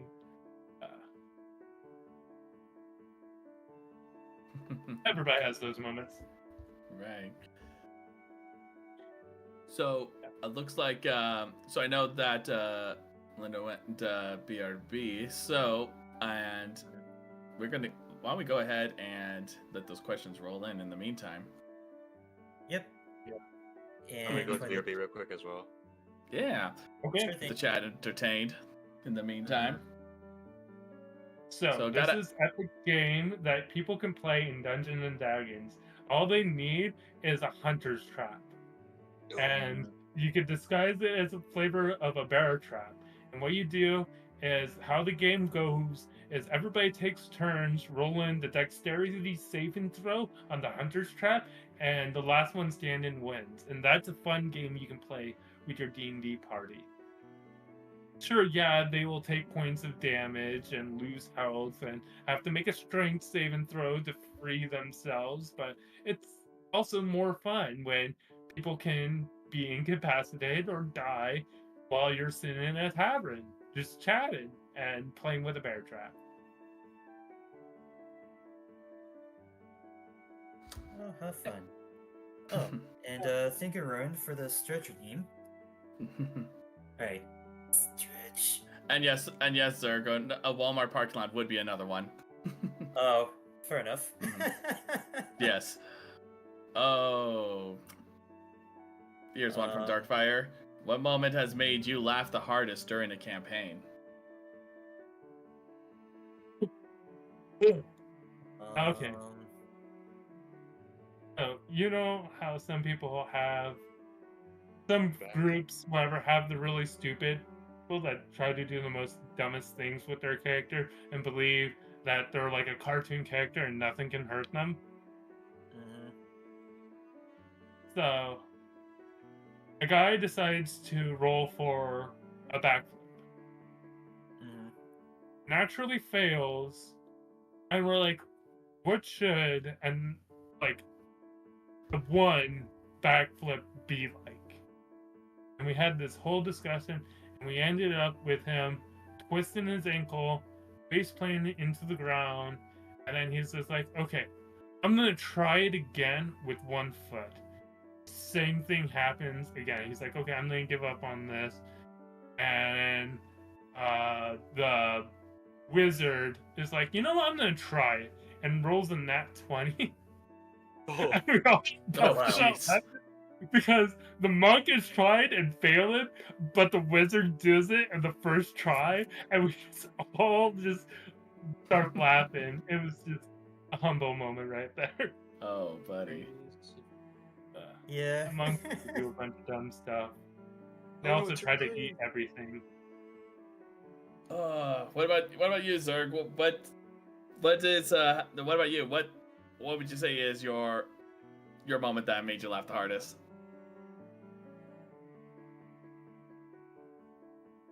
The main question is if I will remember such a moment. I was giving you time. That's why I went first. I'll go ahead. I'll go ahead and go one if you need a moment. Do you Yeah, remember? go ahead. Yeah. You can go. Sure. So, oh boy, there's a few. The one from the most recent memory. This would have to be from. So this is actually one where I was a player, and it was actually for a campaign. So in this campaign, we were trying to. We were investigating a meteor that had that had crashed, and we were looking for specific samples to help revive someone. And so in this, for context in this campaign, it's very best way to describe it is very cosmic focused. So very much it's focusing on the stars, the space, and all that. It's constellations. And Okay. so in this session, we were trying to go and find it, but the parties that were actually investigating this comet as well, and we were trying to beat them to the punch, essentially. We stumbled across one of these parties, and my character just focusing on the task at hand, was not even wanting to bother with them, because his policy is essentially, hey, if they shoot first, then I'll act. But the barbarian of the group, yes, barbarian, he multi-classed. Oh. And That sounds lovely. basically Oh, what no. yes, him and this blood hunter character decided, oh, we're gonna take care of these guys. And so the barbarian decides to pull a distraction. And basically what he does is he uses some spell. I think it was a spell. I don't remember which one it was exactly, but he basically pulled he he basically took like at a tree and then he started dancing like like one of the more questionable dances, and the enemy party was just looking at him like, what the heck, like, what are you doing? And then the best way we described that it was described by the barbarian was that he's dancing like he's Magic Mike. Oh. Oh. Uh-oh. Yeah. Yeah, we were like, oh my god. And while that was happening, suddenly bunk bunk bunk, the blood hunter of that party just went and attacked, but he also needed to roll a performance check to make sure the distraction was actually working. He rolled a nat 20. Oh, wow. And if I remember correctly, the DM, I'm not sure, I could be wrong on this. I know the person will correct me in chat, but I think he was rolling a disadvantage too. Oh, wow. Oh. So for those who don't know, when you roll at disadvantage, you're basically rolling your skill checks twice, but you have to take the lowest number. Yes. So he rolled a nat 20 rolled a twice. d20 twice? He rolled a nat 20 twice. We couldn't believe this dumb plan actually worked. Wow. It broke the table. Yeah. That's stupid luck. Yes, the roleplay broke the DM, as the chat mentioned. Wow. I feel like my luck is the exact opposite normally. But I guess I can talk about one of my funny moments now.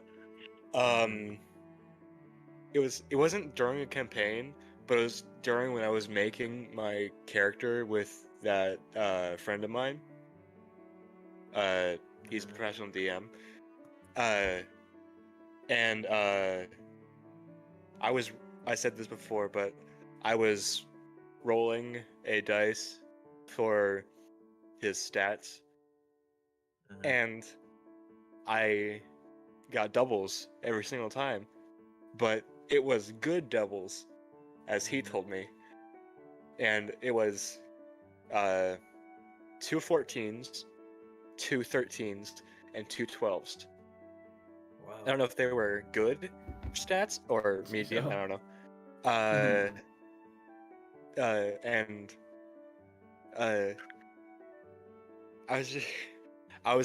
when I was rolling, I'm like, I'm gonna call it now. I'm gonna get double again, and I did. And afterwards, I got off the call I was on with him, and I was just thinking to myself, out of all the times I could have this insane luck, why now? Out of all the times. Yeah. Well, And then all got also even better something when I was about doing the skills. emotional pain and pain for other people from Darkfire, a couple of ways up and whatever. Oh, wait. It was that from earlier today? Yeah, for you. Oh, he was Why okay. you have to cause emotional pain. Okay, for a little bit of context there, Darkfire is actually one of the players in the campaign I've been mentioning. The one that I mentioned, the tragedy of Who's Corpus. He is one of the players from that. Oh. So he's. I was wondering what that meant. Yeah, so it was a bit of an inside joke in the sense that he's been on his character's been on an emotional roller coaster this whole campaign because it's very much a cosmic horror kind of campaign. Fair enough. Yeah. And like the emotional trauma was the Thorn story that I mentioned. But I did emotionally scar an NPC. So the ranger monk guy that I was talking about. Right. So rangers have healing spells. And I told you about the darkness spell that he also had from the monk class. So I cast darkness on him. and proceeded to break his fingers and bones in utter darkness and then heal him until he gave us the Oh. information we needed. Oh wow. Yeah. And then I handed him over to the rest of the party to deal with him, and they decided to tie him up in a cave and leave him alone. And he got eaten by wolves and turned Nom, into nom, nom. some undead thing that hunted us down, and we had to fight him and kill him again. Nom nom nom. Welcome back, Linda. We were just we were answering one of the questions from the chat, which was what was a funny moment that made you laugh the hardest? Oh, I walked into someone getting eaten by wolves. Nom, What a laughing time. No, Yeah. there was another thing that was asked before that. That's I funny. was just pointing out. Anyways. What's your funny moment? Funny Just, moment. like, cover up my war crimes.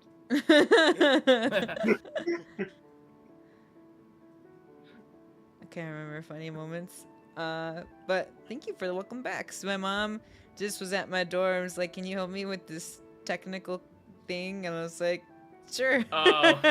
Yeah, Fair enough. We just- you always help your mama. And those who don't will be punished by me. I will hunt you down.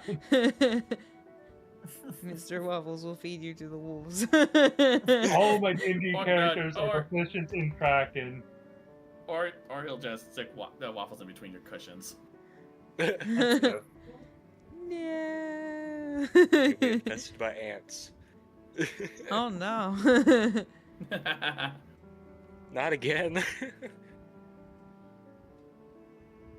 All right. Was there any other questions that needed to be answered? I have yet to see that was just the another first one we had, but- yeah, I did see one from earlier. Jay says, speaking of, is Karen a subclass of Barbarian? Could be. That would actually be a fun subclass to build. Want me to be your manager? I would actually say the warlock because the patron would be the manager. Oh, Oh, that reminds me. true. Okay, Oh.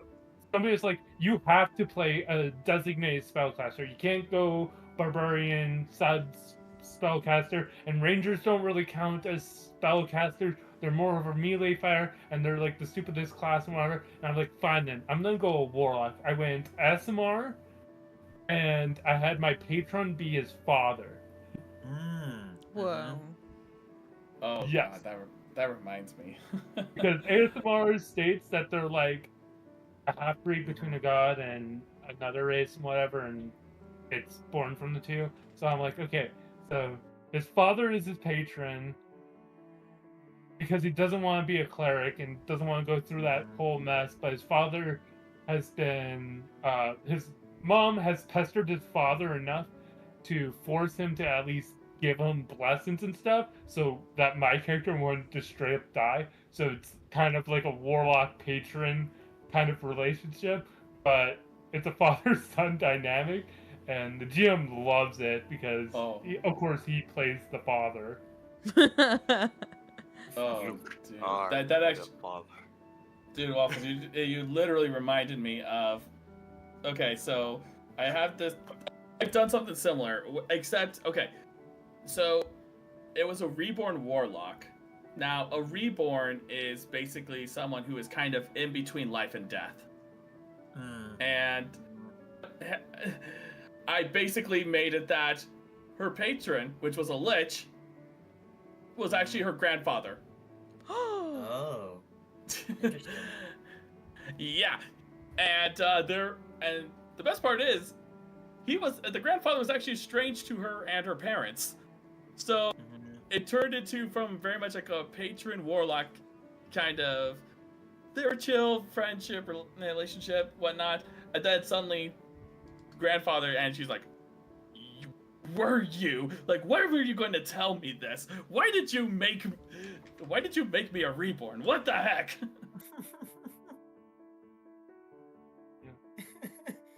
Fair enough. They're still with the fallout right now. and spell you have in your game is one of the questions from Crimson. Was one of the So- funniest items spells. My you've GM homebrew. had made a bag of ravenous squirrels. You would What? have to make a dexterity check to grab one of the 12 squirrels in the bag. You would have Puzzle to pants. then you can use your strength or dexterity to throw it at an enemy. If it hits, the enemy has disadvantage and takes 1d4 damage unless they make a strength or dexterity save to grab the squirrel off of them. Every time you go in and grab a squirrel and chuck it and you fail to grab a squirrel, you will take a 1d4 damage because the squirrel is not on your hand. And will then climb up on you and attack you. I got squirrels Oh on my pants. The bag will recharge 1d12 each long rest. And it can only hold a maximum of 12 squirrels. A max. Oh man. Yes, we threw a squirrel onto a basilisk and it turned to stone, and then we kept it in our magic bag of holding, whatever. And yeah, every now and then we'd take it out and chuck it at people, or use it as a paperweight. It was nice. We named Oh. Stone Squirrel Henry. That poor squirrel. Never forget Squirrel Henry. Yes. Henry, go further and attack. Woo. There was this book I gave my party, and they figured out later on, it was made by an archfey. Now, if you know anything about Fae, they are pranksters. So it's the Prankster. book of dad jokes. Yeah, no, even worse. It was called The Book of Misspells. Now, I kept the name away from them, but the book, basically, it looked like as if the book had like some really good spells in it, like Burning Hands, Fireball, that kind of thing. However, it's cast, the real name is revealed to them. Burning Hands was turning hands, so your hands would immediately start spinning around like 360. Oh. Dude, there was Grease was actually geese and would summon a bunch of basically Canadian geese. Fireball was Friarball. Oh. And what that one did was actually, instead of a fireball coming, there was just this this construct that was dressed up as like a friar, like as in like one of those monk friars. And you just hear a yell as it's flying through the air and strikes the person. Okay. Yeah, exactly. It was basically a Monty Python prank book, essentially. Oh, I'm like- funny. Yeah. Got a You flesh use wound. the geese spell. Could you kill them and use them as food? And you have an endless supply of food? No, I would have, but the problem was in that situation when he tried casting that spell, he tried using it on a pillar that was and tried to make it filled with grease, but right below the pillars was actually lava. Oh. I wanted to keep it somewhat PG in that scenario, and just made it that they just disappeared. Fair enough. Okay. It just falls straight into the lava. No, that no. would have been horrifying and horrible. Obliterated chicken. Right. Exactly. Gregory, no! No. Oh yeah, Ray of Sockness. It turns someone into a tube sock instead of Ray of Sickness.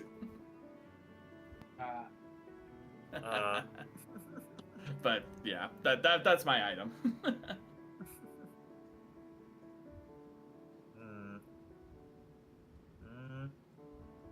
I have one. Okay, So- go ahead. My friend that was the DM for my only 3 campaigns made this sword for one of the other people that was doing it with us, and it was a sword with a disguise spell on it, and right as the player would swing the sword at the enemy, the blade would turn into a fish and just slap the enemy, and it didn't do any damage. So it would just confuse the monster for a couple seconds. It's like, did you just slap me with a fish? Yes, I did. It was kind of funny because when the DM told the character, like, he narrated what happened, the player looked at the guy straight in the eyes and said, "Oh, come on." So you had to do that to me? It was kind of funny. It's pretty funny. Yeah, it is. I'm trying to think if we've ever. I know it wasn't like the Yeah. funniest spell. I remember our DM gave us an item, which was like one of those things we were talking about earlier, where DM's like, "I regret giving you this thing." It was an orb, but it felt like re-zero because we would just drop it, and if something happened to us, we just respawn at that point. So we'd just be like, Oh, yeah. distant session, and go, well, throw ball. Yeah. By the way. That would be Instant reloop. We're just like that is that is, especially in D&D, that's a very powerful magic item. yeah. I've never seen ReZero, by the You way. need a very strong note taker to remember everything that's been reverted. Yeah. Oh. Yeah. So ReZero, like the premise is that, well, for him he dies and restarts all over again. But we had checkpoints that we would just restart from. We didn't necessarily die, but we just go back to it, and then our DM was like, "What have I done?" But then David held it in his bag. We gave it to David, and he fell off the cliff during a fight. And so we're like, "Oh man!" It was like one of those things where you're super high up a mountain. That the DM was like, "Well, I'm pretty sure the orb is gone, or the orb shatters from that high." And we're like, "David, we gave you one job." We had one job, and it broke. We had a job? True. Which kind of sucks because like David had the orb, so we couldn't use the orb to actually respawn after he died. Oh, whoops. It was a series of unfortunate events. Yeah. Womp womp.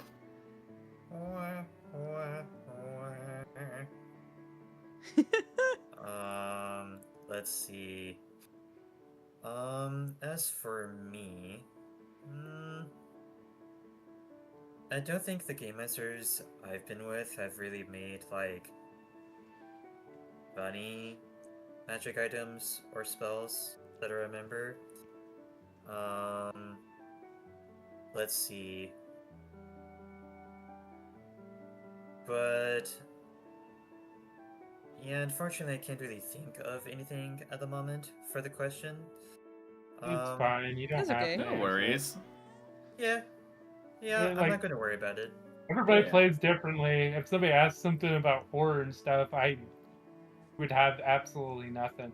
Closest horror moment I have was a skeleton rising up from moss and attacking my character in a cave. And then I threw it over into a gorge, and that was pretty much it. Fair enough, I suppose. Yeah. He suplexed it into the ground. Take this, Mr. Funny Bones. Nah, I only suplexed the really expensive magical chest because my character was just tired of everything because he was covered in acid, fell 60 feet, and was being attacked by dragons that had acid breath. And once we killed them all, the chests that were guarded, he was just like, "I'm done with this," and just threw as hard as he can down the pit he just fell into and shattering it open, destroying a bunch of magical items that were worth thousands. Oh, That's the real horror. Pretty much. The money. Not the money. Another question I saw was, what was a surprising moment that happened to you in a campaign? A plot twist or a moment that or like connected something or way too early or something like that. I can't answer that one. Fair enough, I suppose. Trying to have, Yeah. having flashbacks in my brain. The Yeah. funny thing is, I know which moments it is for the one who asked that question because he's looking right at me. I can tell he's looking right at me when he asked that. Yeah. Yeah, fair enough. I think the most surprising moment for me was the Paragon I was playing whatever and whatnot and stuff. I decided to just kind of roam around. We were like invited into a mansion and whatever and whatnot and stuff. And I just described my character doing something. And then it activated some magic thing because apparently what I did was describe the motions of the exact movement that the owner of the mansion does to enter his secret studies.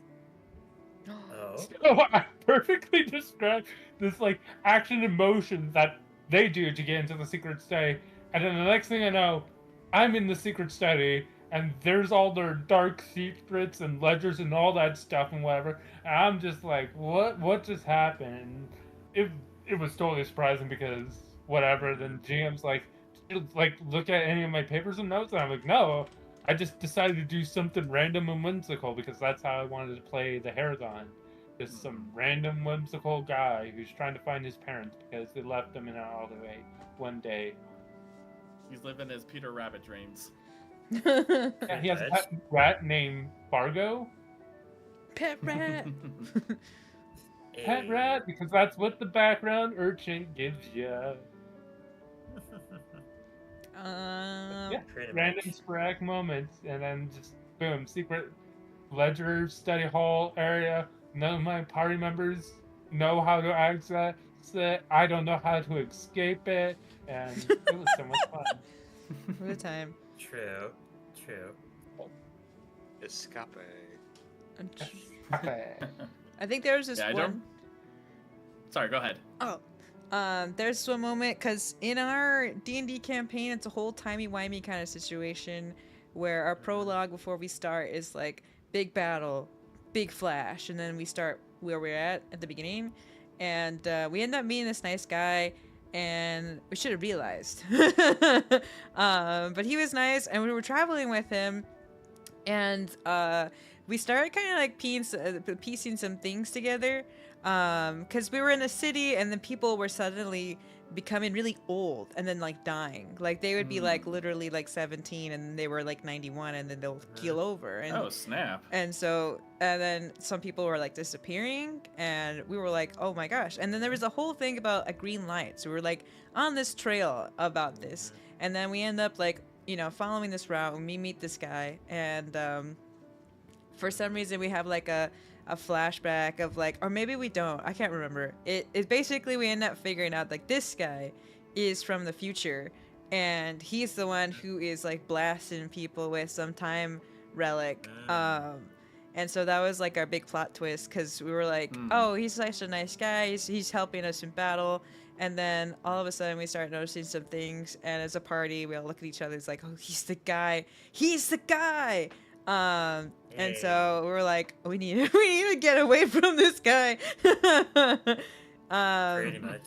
And I can't remember if we fought him. It was very timey-wimey because we've done this campaign several times, so it was just very interesting because like, he's here to like basically annihilate the kingdom that we're literally working for, and so that was a big like whoa moment because he was like, I wish we could be on the same side, but if you're not, with me or against me, you're like, oh man, gotta fight a guy from the future. Oh no. I guess for me. So in the campaign with Atrikund, the lizard folk, from what I remember, when we're in the orc camp, we were basically trying to figure out how to get out of there. And at one point, some of the party did manage to talk with the chieftain. One of which was our warlock character. I think his name was Charles, from what I remember. And basically, he was acting as the face of the party at the moment with the orc chieftain. And let's see, from what I remember, basically we figured out that the orcs that raided one of the villages we started in were not sent from the village. It is actually sent from like this sorceress that had took all of the strongest warriors from the village and then figured out that the orc villagers, at least some of them, were also cursed by this same sorceress. And for the twist, it apparently seemed like the sorceress that cursed them and had took the strongest orc warriors were also the ones that had cursed the Charles, the warlock player. And that was basically one of the biggest twists from what I remember. Just basically like, oh, interesting. So it seems like we could make an alliance here or something, or there's like at least a common connection between you for one. And I guess for another surprise in terms of something unexpectedly funny happening, for the chickens that were in the pit with us at the orc camp, when we did eventually defeat the orc chieftain and some of the tribal warriors that were fighting everyone, the chickens, in order to get out of there, formed like a big straw man and then just collapsed onto the floor. And it's kind of like, I'm sorry, what? That happened? Like that one Crane movie, whatever, with the wolves, form of submarine or whatever. Yeah, Pure. pretty Oh much. God! Hormones. What was that? What was that That's movie? fun. Was that the? Stork. Oh, that was The Stork. one with Yeah. the redhead that's like with the storks. Oh my gosh, I had that on the tip of my tongue. Unlocked memory. Unlocked memory from a fried brain from the summer heat. I Fair remember enough. the most random and stupidest stuff. I may not be a note taker in the D&D part, but I can remember some of the most stupidest, craziest things that happened in the campaign. Okay, I gotta ask, who here is a note taker? Mhm. Me. Sometimes. Y'all are better than me. Yeah.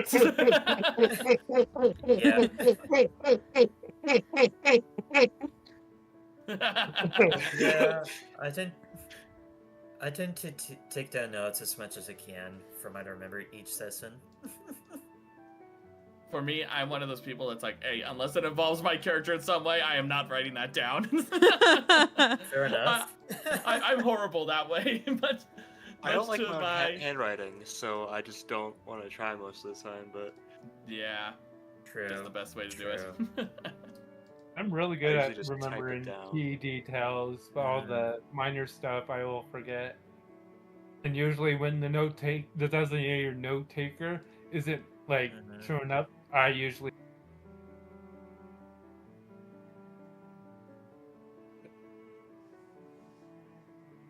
Did Waffles go down? Or is that just me? Oh, the waffles I died. think it cut out for me too. Ew. Oh, Yeah, oops. Oh no. Waffles! he's dead. He said Come too back. much. The waffles getting burned in the iron. Oh no! He's in the waffle maker! He got drowned in syrup. No!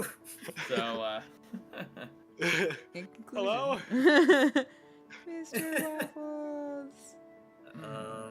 Hero? He was banished. Yeah, he was Spanish. waffles lost the game. Dang. No. I'm a note taker. It doesn't say the last time I put my notes, but it's from our campaign of our timey-wimey. It's 332 pages. Oh my! Oh wow! Oh my Wow. gosh. That's a lot of notes. Jeez. You probably have a whole book. I mean, during school I much. took notes, but that was because I kind of had to. Yeah. It's not even like Uh. super duper. It's like Aki huddles us together. Boto walks. Oh, I guess maybe that was someone. Maybe that was David's character's name. Aki. Boto walks towards the. No, Aki was probably an NPC. Walks towards the statue. Me. Surely you want to reclaim. Maybe no. Someone. Moto. Maybe that was his rival. Surely you want to reclaim your youth. Jerry's character. I've lost a lot of loved ones in my youth, and this isn't the way. Other character, but this gives a chance to go back. Please see Fair for enough. yourself. Take a look. B. He looks, and then. Oh, Oh, is this where we? Oh, that's right. He had a bird called Kaze. Oh. yeah. I wouldn't be a. When it comes to anything involving timey-wimey, I get a bit hesitant just because I'm like, okay, how much notes am I going to write, and how much of it is actually going to still be useful? True. Waffles, are you there? Yeah, so there was a twitch in my leg. I kicked the, and Mike fell, and I think I broke it. So I'm now on my phone. Oh no! Oh, Oh no. no! It's Waffle fine. iron. I barely ever use the mic, anyways. It's mostly my Oh. brother uses it for his stuff, and I'm like, okay, cool. Even though I bought it. Oh my. Mm, I never knew. Okay, I just gotta say this to the chat. I'm sorry. I never knew that you guys had made 200 pages worth of notes. Okay. That's a Jeez. lot. Yeah. Wow. I can no longer look at that because I'm on my phone now. Yeah. Ugh. I guess I have a random question that popped in my mind. For official settings, is there any official settings that would be your favorite? What do you mean by that? As From the in- official book, like what official book campaign settings do you prefer? Yeah, so like the I Forgotten mostly Realms. played homebrew, so I cannot have a say in this because I've only played Me either, homebrew. because I didn't even know there was a book. No, yeah, there's a handful of starter books to help people for when they first start GMing, even though I should probably do that. But I really want to make a campaign with the Trask as the villain of the story, and I'm already like 45% complete with building the campaign. I just need to finish building a couple of the biomes and figuring out what creatures to have in there, and then try to find people that are willing to play True. have BTM So- and play with them, whoever. So I would recommend, and this is purely based off the supplement that I played. I would actually recommend Storm King's Thunder if you want to stick to 2014 rules. Storm Thunder is really good in the sense that it's a bit more introductory in regards to the setting itself, but it's also very forgiving for new DMs as well, because there was times in where, as a party, we went with a decision that was not even covered in the book, but the DM was still able to make the best of it and use it and make decisions and everything without it being a hindrance to the supplement itself. Yeah. So if you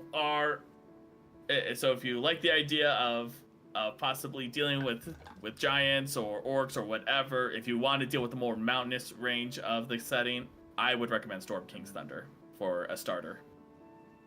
I've been told the candle witch light, well, no, the tower light, whatever, some sort of scholar book, Beyond the Witchlight? tower, whatever. Yeah. Trying to Uh, think. I've been told that that's the best one for starter DMs from the groups that I've been a part of. Fair enough. Yeah, I've just been taking DMs about like at face value because I'm like, well, I tried to DM, not D&D, but another tabletop role-playing game called Lancer, which is sci-fi mecha series, and I wanted to do that over D&D, but that Lancer isn't really popular and not a lot of people play it or know about it, so I just went to D&D. We've heard it here. Isn't that the What? one where... Sorry, go ahead. No, yeah, you complete your sentence. I was saying, isn't that the one where you actually build, as part of the character building, you actually build the mech itself? Yes, so there's different license levels with different tiers, and there's like different mechs. They each have 3 tiers, and each tier unlocks a different thing. So it is kind of like a build your own mech thing. And Nice. each mech frame has a special core bonus, which allows you to do a special unique ability once each mission during a scene. So in D&D turns, if the goal is to go find the lost sheeps, and you have 3 combat encounters, one of the 3 combat encounters you can unlock this special move that you can use during that entire combat encounter. But once that counter is over, you cannot use the special move anymore. Okay. My favorite one is a mech where you have a shotgun, and you pretty much add a choker to the shotgun to increase the range and damage, and that's its super move. Nice. Looks like someone in Wow. chat actually knows what you're talking about. Yes! I can't see it because it's not on my phone. Yeah. Lancer. Anyways, what was the topic? Favorite D&D settings. Yeah, for beginners. Yeah, fair. That's what it was, yeah. Yeah, so let's see. I did see that Blondie said Curse of Strahd was her favorite out of the bunch. Let's see. May not be suitable for beginners, I think. Or as far as I'm aware, I don't think I haven't played this adventure, but one of my favorites, based on what I've read, would be Tomb of Annihilation in 5e. Oh, yes. Yeah. I personally never played it, but I was interested in running the game at one point. It didn't go through, but from what I read I did like all of the dinosaurs in the Port Niaru in Chapter 1. And I thought the dinosaur racing was pretty neat in that as well. I thought the undead theme seemed to be pretty great for it. Oh, yeah.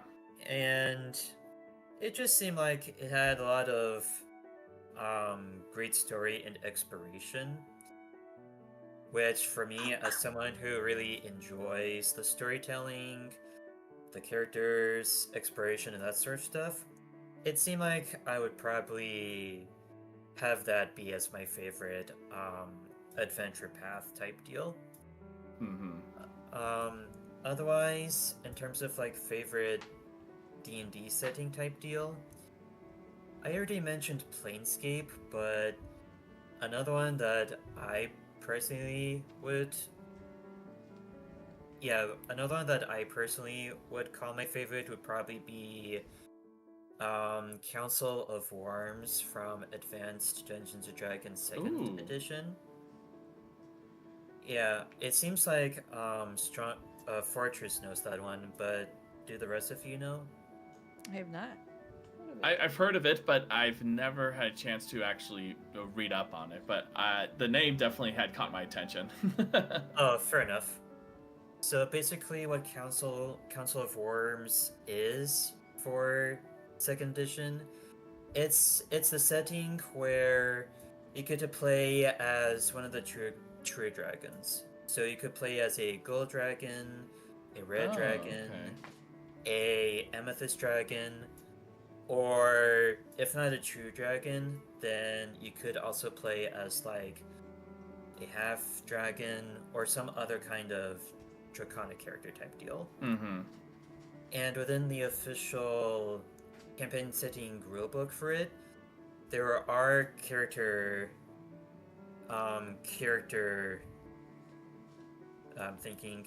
options for some of the true dragons and how to make a character using one of said true dragons and whatnot. So that would probably be one of my other favorite campaign settings in general.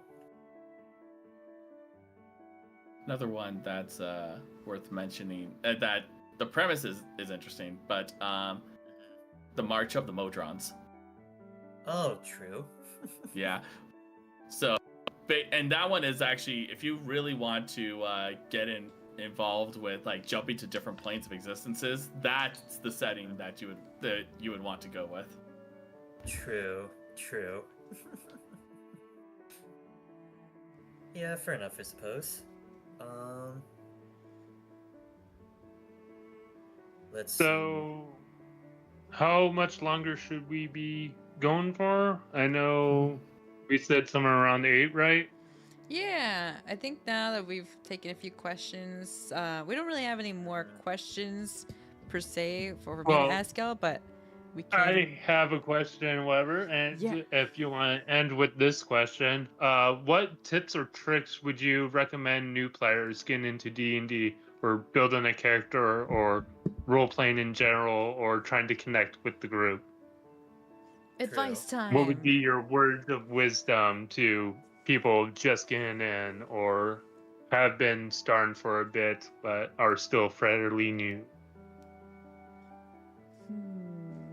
I think for if you're fairly new and you really want to try D&D, being open or understanding that the character that you're creating is a separate entity from yourself.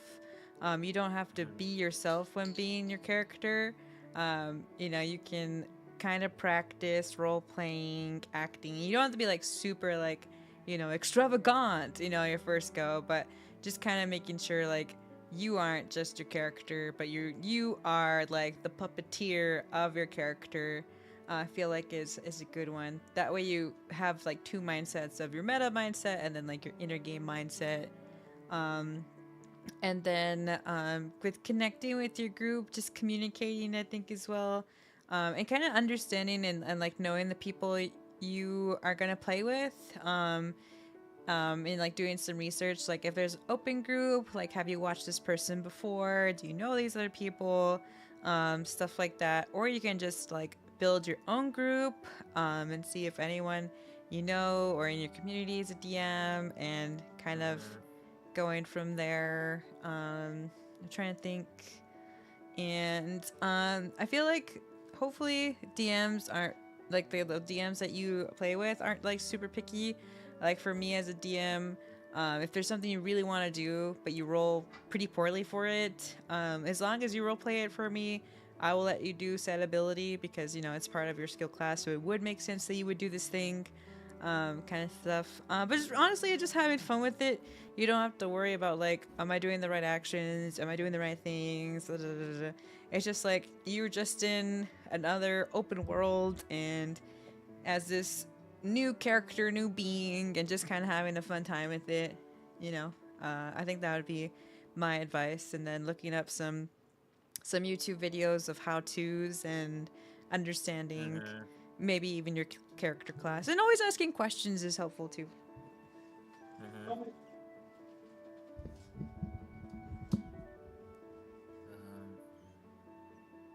And Crimson? should you go?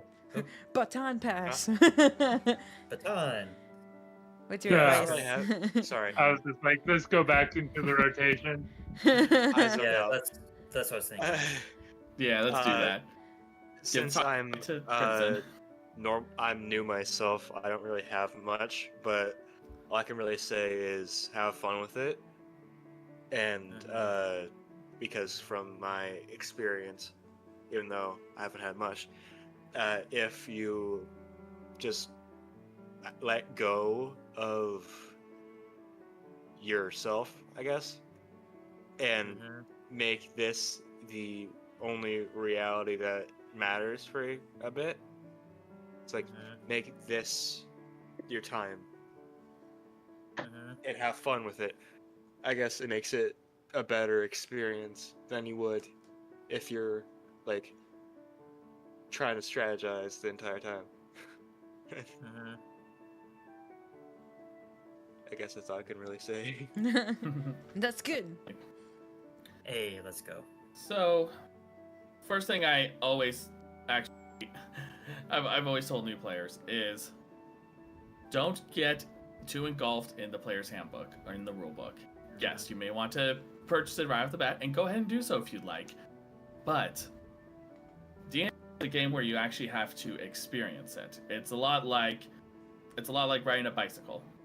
You're not going. It's gonna take some time. You're gonna have to slowly learn the tricks and how things are done.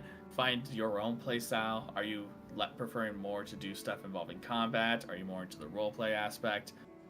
Either way, the one thing you would want to do is take a step into it.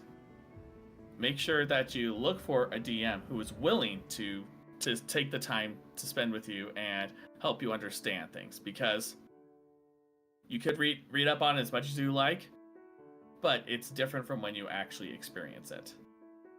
And I would say try it for 1 to 3 sessions. I have a 3-session rule essentially, where if you find it enjoyable or not, make sure that you take that time and reflect. Lastly, I emphasize this: make sure you know your boundaries, because a lot of stories will tackle topics that some people may or may not be comfortable with, and that's purely because maybe of their own experiences in life, or it's just something they don't really like to deal with. So make sure that if you do join, and even if it's just for a few sessions, make sure you let the DM know about your boundaries, because if you're going to be at that table, you want to make sure that they have that mutual respect for you.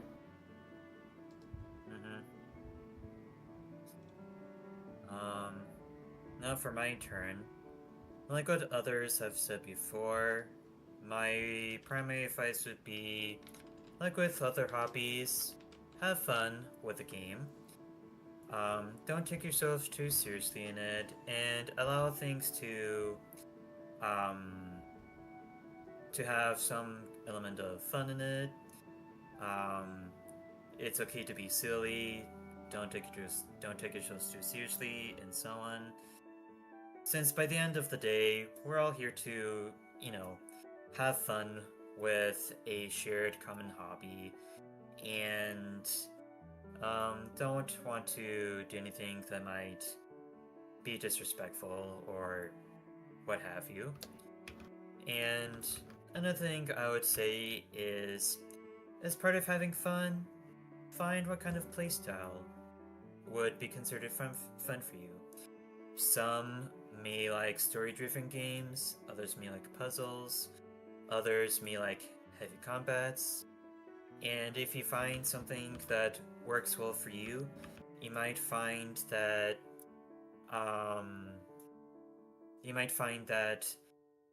certain tabletop role-playing games may work well for you and have lots of fun, whereas others may not be as fun or what have you. And from there, once you find which tabletop role-playing games you like to play, you can have a lot of fun going from there. And besides that, it's just basically echoing what others have said, just, respecting boundaries and all that. Yeah. But yeah, you pretty much covered pretty much all the generic stuff. The only thing that I would have to add is if you guys ever play video games and whatever and find yourself gravitating more towards a certain type, like if you're playing video games and you like to play medic and support, then I recommend looking into cleric and other healing classes for D&D.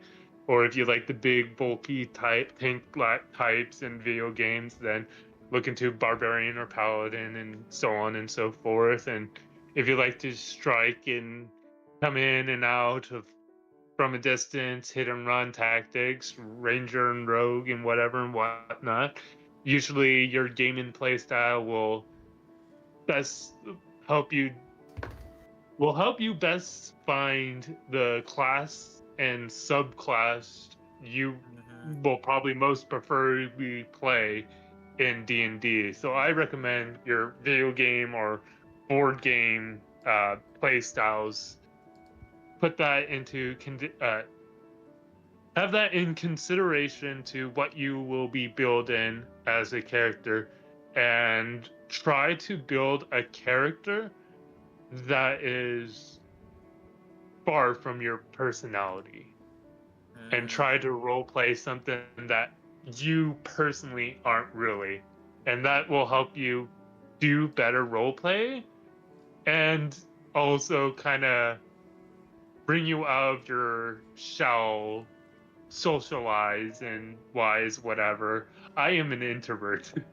I don't really like talking to a whole lot of people and stuff like that. So when I play, I try to be more of the friendly type that takes care of everybody and tries to be in everybody's conversations and is everyone's friend, to also help me be a bit more like that when I'm not role playing fantasy game, rolling dice and doing a ton of math.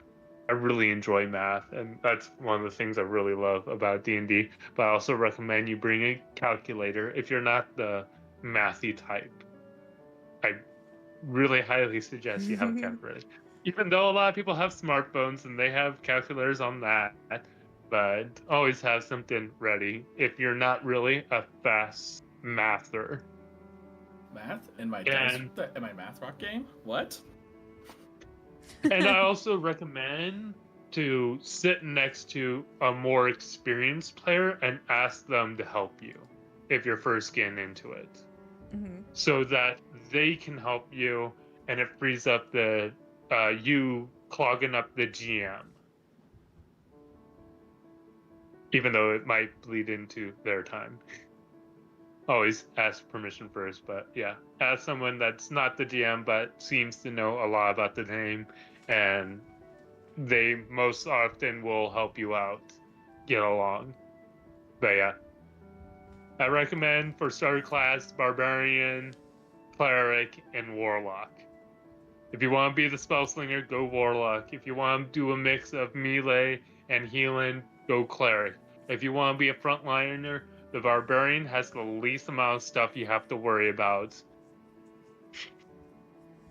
And yeah, those are just my opinions and inputs. And have that snacks. hasn't been already covered. Fair enough. Yeah. Oh, my cat has some input. She says, bring snacks. Always bring your pets their favorite snack. Yeah, the first time when I had my first session, whatever, I brought cinnamon rolls, and it was gone in an instant. Yeah, fair. You know, you set the precedent to bribe your DM now if you want good items. Oh, no, hey, Yeah, pretty much. I brought you cinnamon rolls. I got DM free. about your favorite dish. I got the free inspiration points for the next 2 sessions after that, and whatever. So, If I may, real quick, I know we said this was the last question, but I felt this was important in regards to what Chad had just said. Rage Gordon, What about for us people who want to play more D&D but don't have a group to play with? I would say, just my suggestion, but I'm sure people have different answers for this. But for me, I would say, if you are in that situation, especially if you can't find like an IRL group, what you could do is there are some live streamers here who are DMs who actually have community nights where they would actually have like if they'll actually run like say like a one shot or a mini campaign with with their viewers. So it's definitely worth looking around here on Twitch and maybe even YouTube to find those groups that you fit your play style and your interests. Yeah, for me, I've already talked about it with stream that we will have chat be a character. So I already created said character sheet for chat because the chat mascot is a golden dove, and so I made like their character is like I forgot what they're called. It starts with the A, the bird people. Erica. Yeah, that one. Erica, yeah. I have multiverse monster manual stuff, and I remember taking pictures of the Eric Cochran stats and sending it to you. Yeah, and I made it into a paladin. So for us, So that's what a Carnino is. I've never heard of that before. a carino, yeah, the carinos Eric are golden Cochran, dove. In a different world. So chat Spanish words. is gonna be the character while we play our D&D. So if that's something like you want, like if you don't feel like I'm not ready to join in a full-on group, I would suggest you can hang around. That's gonna probably happen next month that we start that one-shot campaign where chat will be this character, and then through the polls you'll get to choose what kind of actions you want to do. And then VIPs and subbed people I'll turn on sub mode, and then they get to be the dialogue, and the consensus of dialogue will move the character along. But I made that so like if you were like, I want to test the waters, that's the way to test the waters. That'll happen in August for me. But yeah, just kind of searching for people, because there's some people who are like, hey, anyone want to play D&D? But I think the nice thing about streamers is that you can look at old VODs and old sessions and stuff, and you can be like, okay, this person seems to be chill and stuff like that, and kind of go from there. Yeah, like a little shameless plug. But what we've done is last year actually, we actually did in my server we did a Halloween one shot, and there was a chance for some of the people in that community to actually partake, whether it was as a player or actually influencing the encounters that the party would face. So there are options like that out there. You just gotta do a little bit of digging to find it. And what I would probably say in addition to all this is there might be some Discord servers that you're a part of, in addition to live streamers Discords, but also just more hangout servers where you might be able to find a group there. So for example, the campaign with Adracoons that I said earlier, that was from a couple of people that I talked with in a Discord server called the Catholic Diocese of Discord server. So that might be an option for you as well, Gordon, depending on which servers you're a part of. Other than that, I think it'll just be a repeat of what was already mentioned before. Oh, and you can also check your local communities to see if anyone's holding anything at game shops. Yep. That too. Because that's how I joined. I just went to my local comic book store, found out they had it, and I just started playing. Random people, didn't really know them, but knew it was a good place, so I just kind of winged it, hoping that everybody there was also good, because I haven't really met a bad person yet. My Fair town's enough. too small for that, so. Sally. Yeah. The biggest thing we have You is a can gas also do- station with Subway in it, and that's about it. True. Asking your Subway cashier, Yeah. hey, do you know a guy that does D&D? Hey, buddy, you got a D20? What about a D12, huh? I could really use one right now. Is it a thin down or a roll? Here's some under the counter D20s for you. Have fun with it. I am He's proud. easy I am 20s and one not would a be dice 100. goblin. That's gonna be my next NPC. Fair enough, I suppose. Birth. My favorite idea for a character is a blind Yeah. monk gnome with blind Hmm. sight. Interesting. Yes. I haven't built it because it would be extreme garbage because I would only have 16 feet to be able to see stuff, but it's an interesting idea. Yeah. Yeah, it is.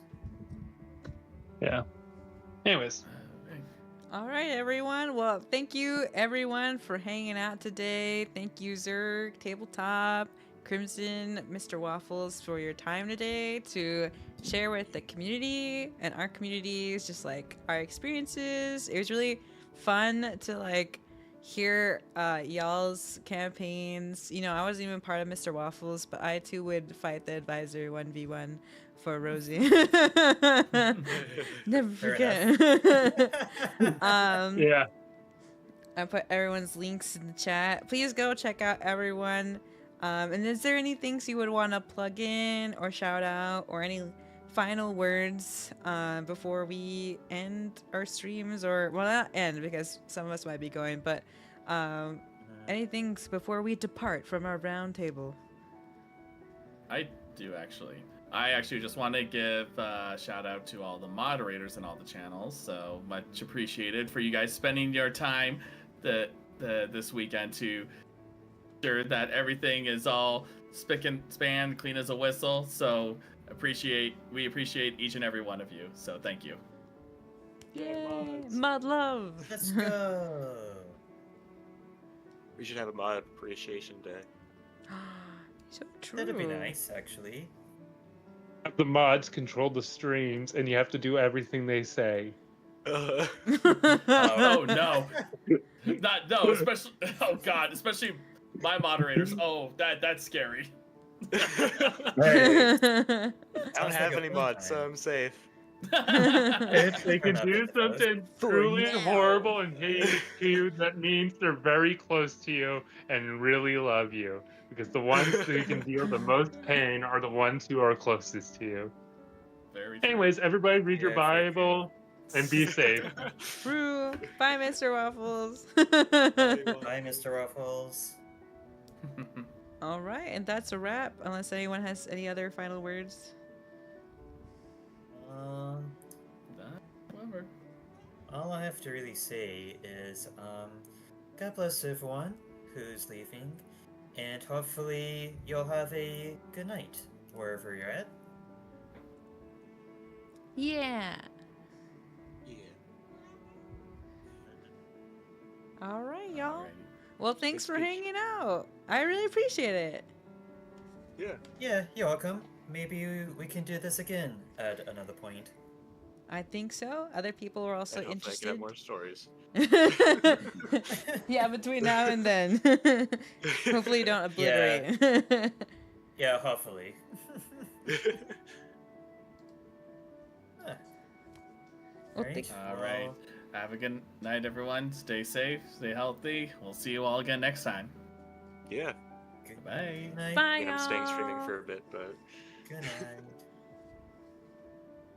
Yeah, and I'll be continuing streaming as well, so if anyone wants to continue to hang out, they can do so either with me or with Crimson. Whichever Yeah. one you want to hang out with. Sounds good. you must choose now. Yep. Were you So, open 2 I'll go tabs? Yeah, fair enough. Alright, well, I'll leave the call because I have a collab at 9. So, see you guys later. It is fun hanging out with everyone, and I'll see y'all another time. Yeah. God bless. God bless you too, Zerg. You take care out there.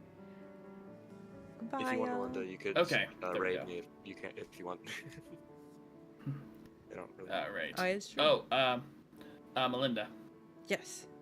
So, I'll message you at some point so we can figure out a day for that one-on-one the DM live stream.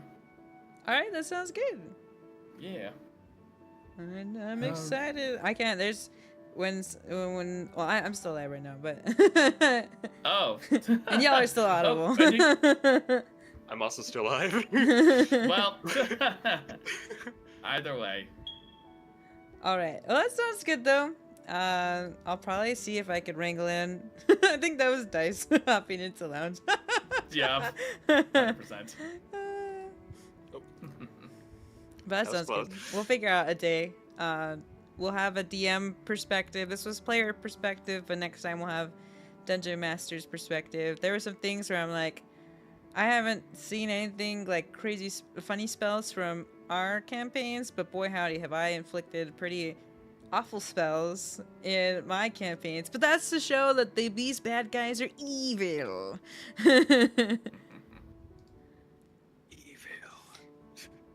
All right, y'all. Well, thanks for hanging out. Yes, thank you for having me. I'm gonna pop here out. I forgot that I can also just leave the call. Let me also hear myself. Well, not myself, but the music. I turned it where I can't hear the music because it was kind of loud, but now I can.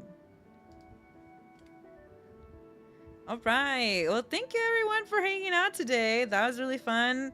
I really wanted to have this stream. It was inspired after we did our character creation stream, the hand cam stream.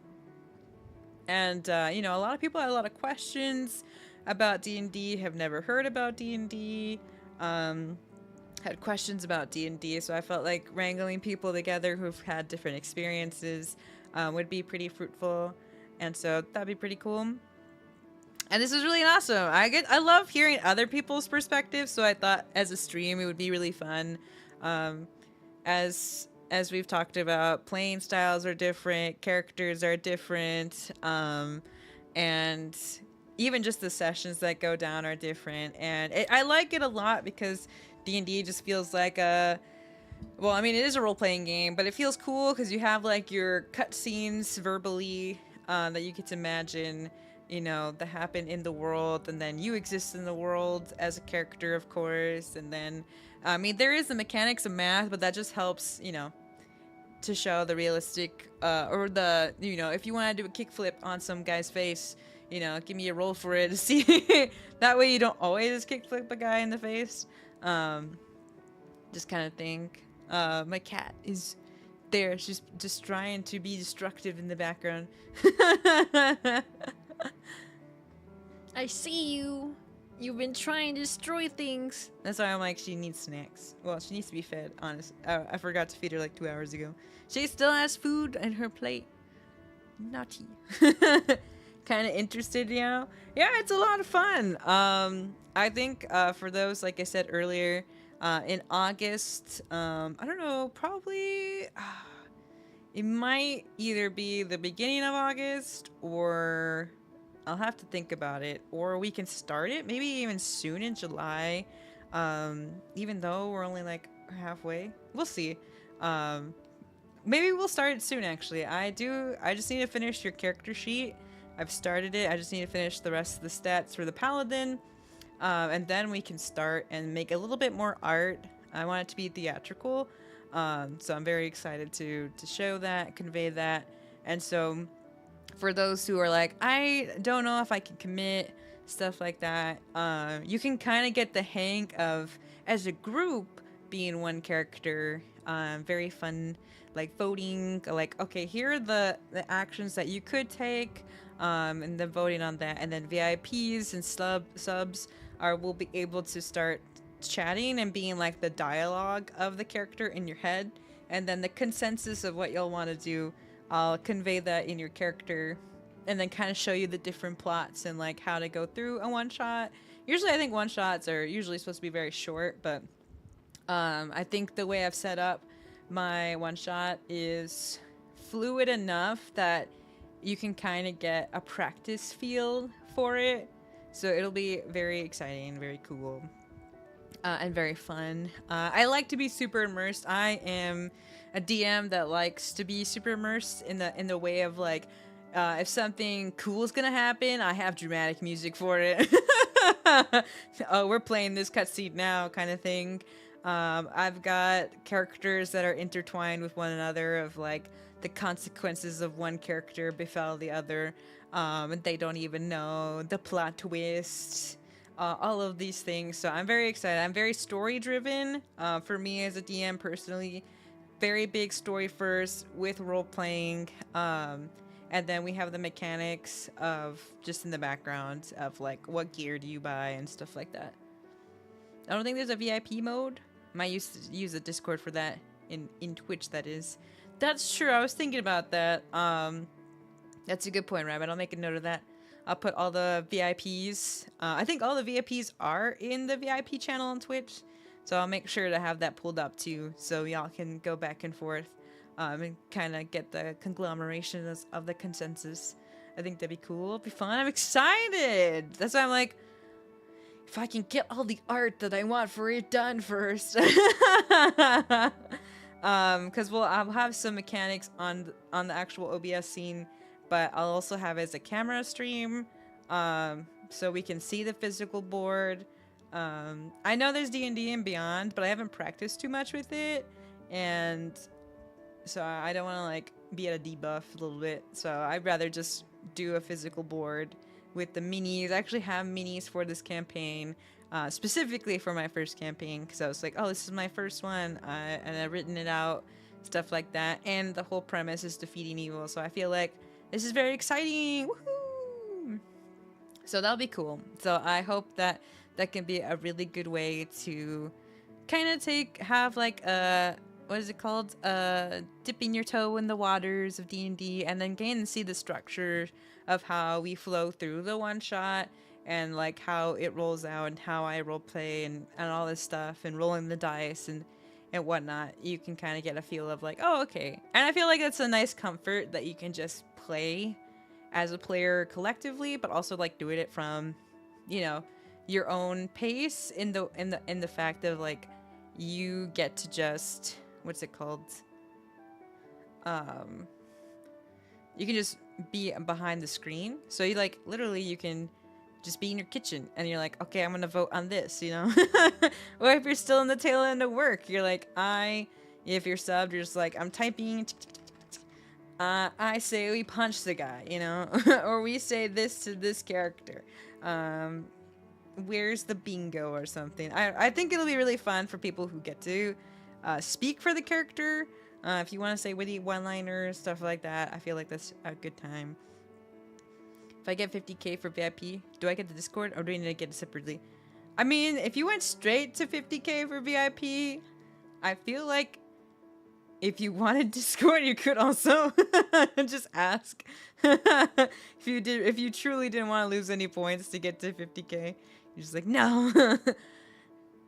That gives me deduction of points. But you'll get there. I know 50 VIP is really, really high, but it just makes it easier. We are still in shared chat. Let me see where we had a box somewhere. We should probably pull out of the box and stream together.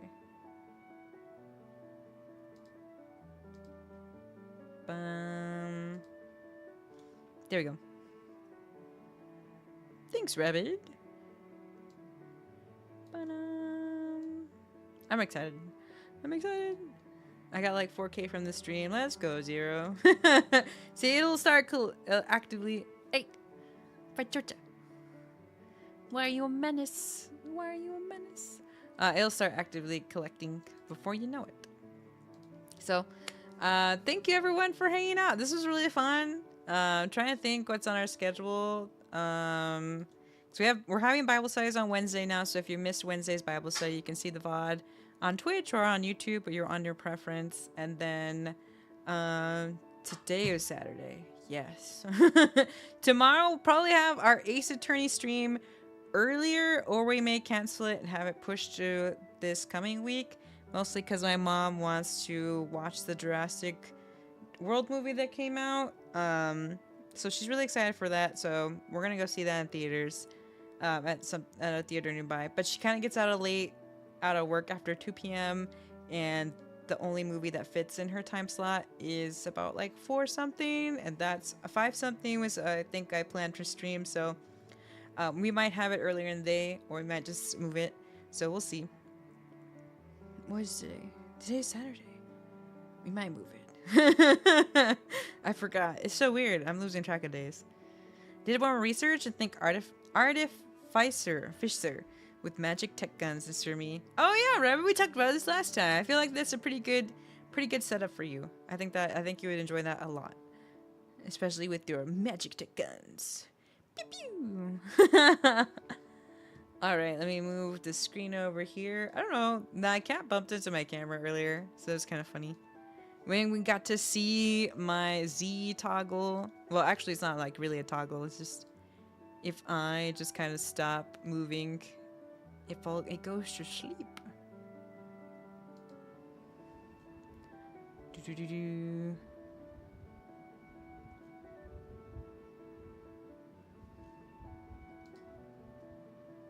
All right, it's everyone. Just trying to copy pasta.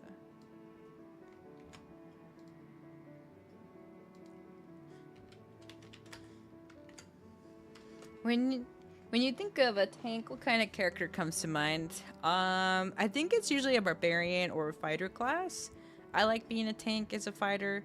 I'm basically, well, I also like being a meat shield, so that's why I'm like more of a fighter class, because I'm like, I want to be strong enough to princess carry anyone who's weak, and then I too also want to be like in the forefront to like, you know, fight first. So maybe that's more a fighter, is like the forefront meat shield. A tank could probably be barbarian ? I don't really play a lot of barbarians, so I'm not 100% sure, but I'm 1% sure that I think barbarians are usually the tanks.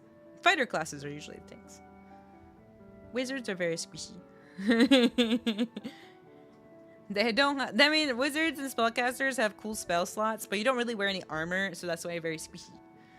Someone can like stab you with a knife, and you're like, eat. That's why the rest of our jobs as the fighter types are to make sure our squishy ones are in the back. You know, when I first started playing D&D in high school, we didn't know that, so like our magic user went in the front, and a part of me was like, do you think that's a good idea? And he's like, yeah, I got it. I got like magic missile, but like him being the front meant like he got hurt easier, and he's like, eh. Yeah, spellcasters are glass cannons. It's kind of funny. Remember, as you're the stronger class, protect your support and healer classes. It was kind of funny because like last time in our young adult D&D session, I died. Turns out I just didn't level up my character. It was really funny. I missed the leveling up session, so that's why my character kind of died. But I was resurrected, so that was pretty cool. And then that day, our healer didn't get to come to that session. What a time! If you're ever in a shop in town, ask your DM to buy healing potions. That way, if your healer person is ever out on a session, you're just like, I'll heal myself. That'll be funny. Woo! But thank you everyone for hanging out with me today. I really appreciate it. Thank you everyone. Zerg, Tabletop, Crimson Knight, Sea Gladiator was supposed to join us, but he had his sister's birthday move, so there was a 50-50 chance he would come. But just a shout out to Sea Gladiator as well. He helped create Crimson's character, and so he's been a very, very kind, cariño, very awesome in the community, and just want to shout him out too. Even though he didn't get to be here, he was here in spirit. And then Mr. Waffles! Mr. Waffles! Thank you too. I really appreciate it. Please give everyone a follow. They're very kind, very awesome people. Also part of the Christian community. And really cool and very nerdy. What if a mage has good defense and crowd control spells? I mean, that's the interesting part, because like the thing about characters is that you can have a base of a character, but there are ways you can kind of like mix it up, you know? So if you do make your mage like a good defense and have crowd control spells, that could be pretty cool. Because I thought a mage tank would be funny. I mean, kind of like Mr. Waffle was saying earlier about making like a dwarf that's blind and having like these other things. His sister's birth got moved to a different day. Yeah, his sister's birthday got moved. And so it happens. IRL stuff always has to come before stream stuff. Because the stream can be, you know, moved. I mean, the birthday was already moved to a different day, but still. I've heard Paladins ascribes to that. I mean, that is true. Y'all are a Paladin. You're pretty tanky.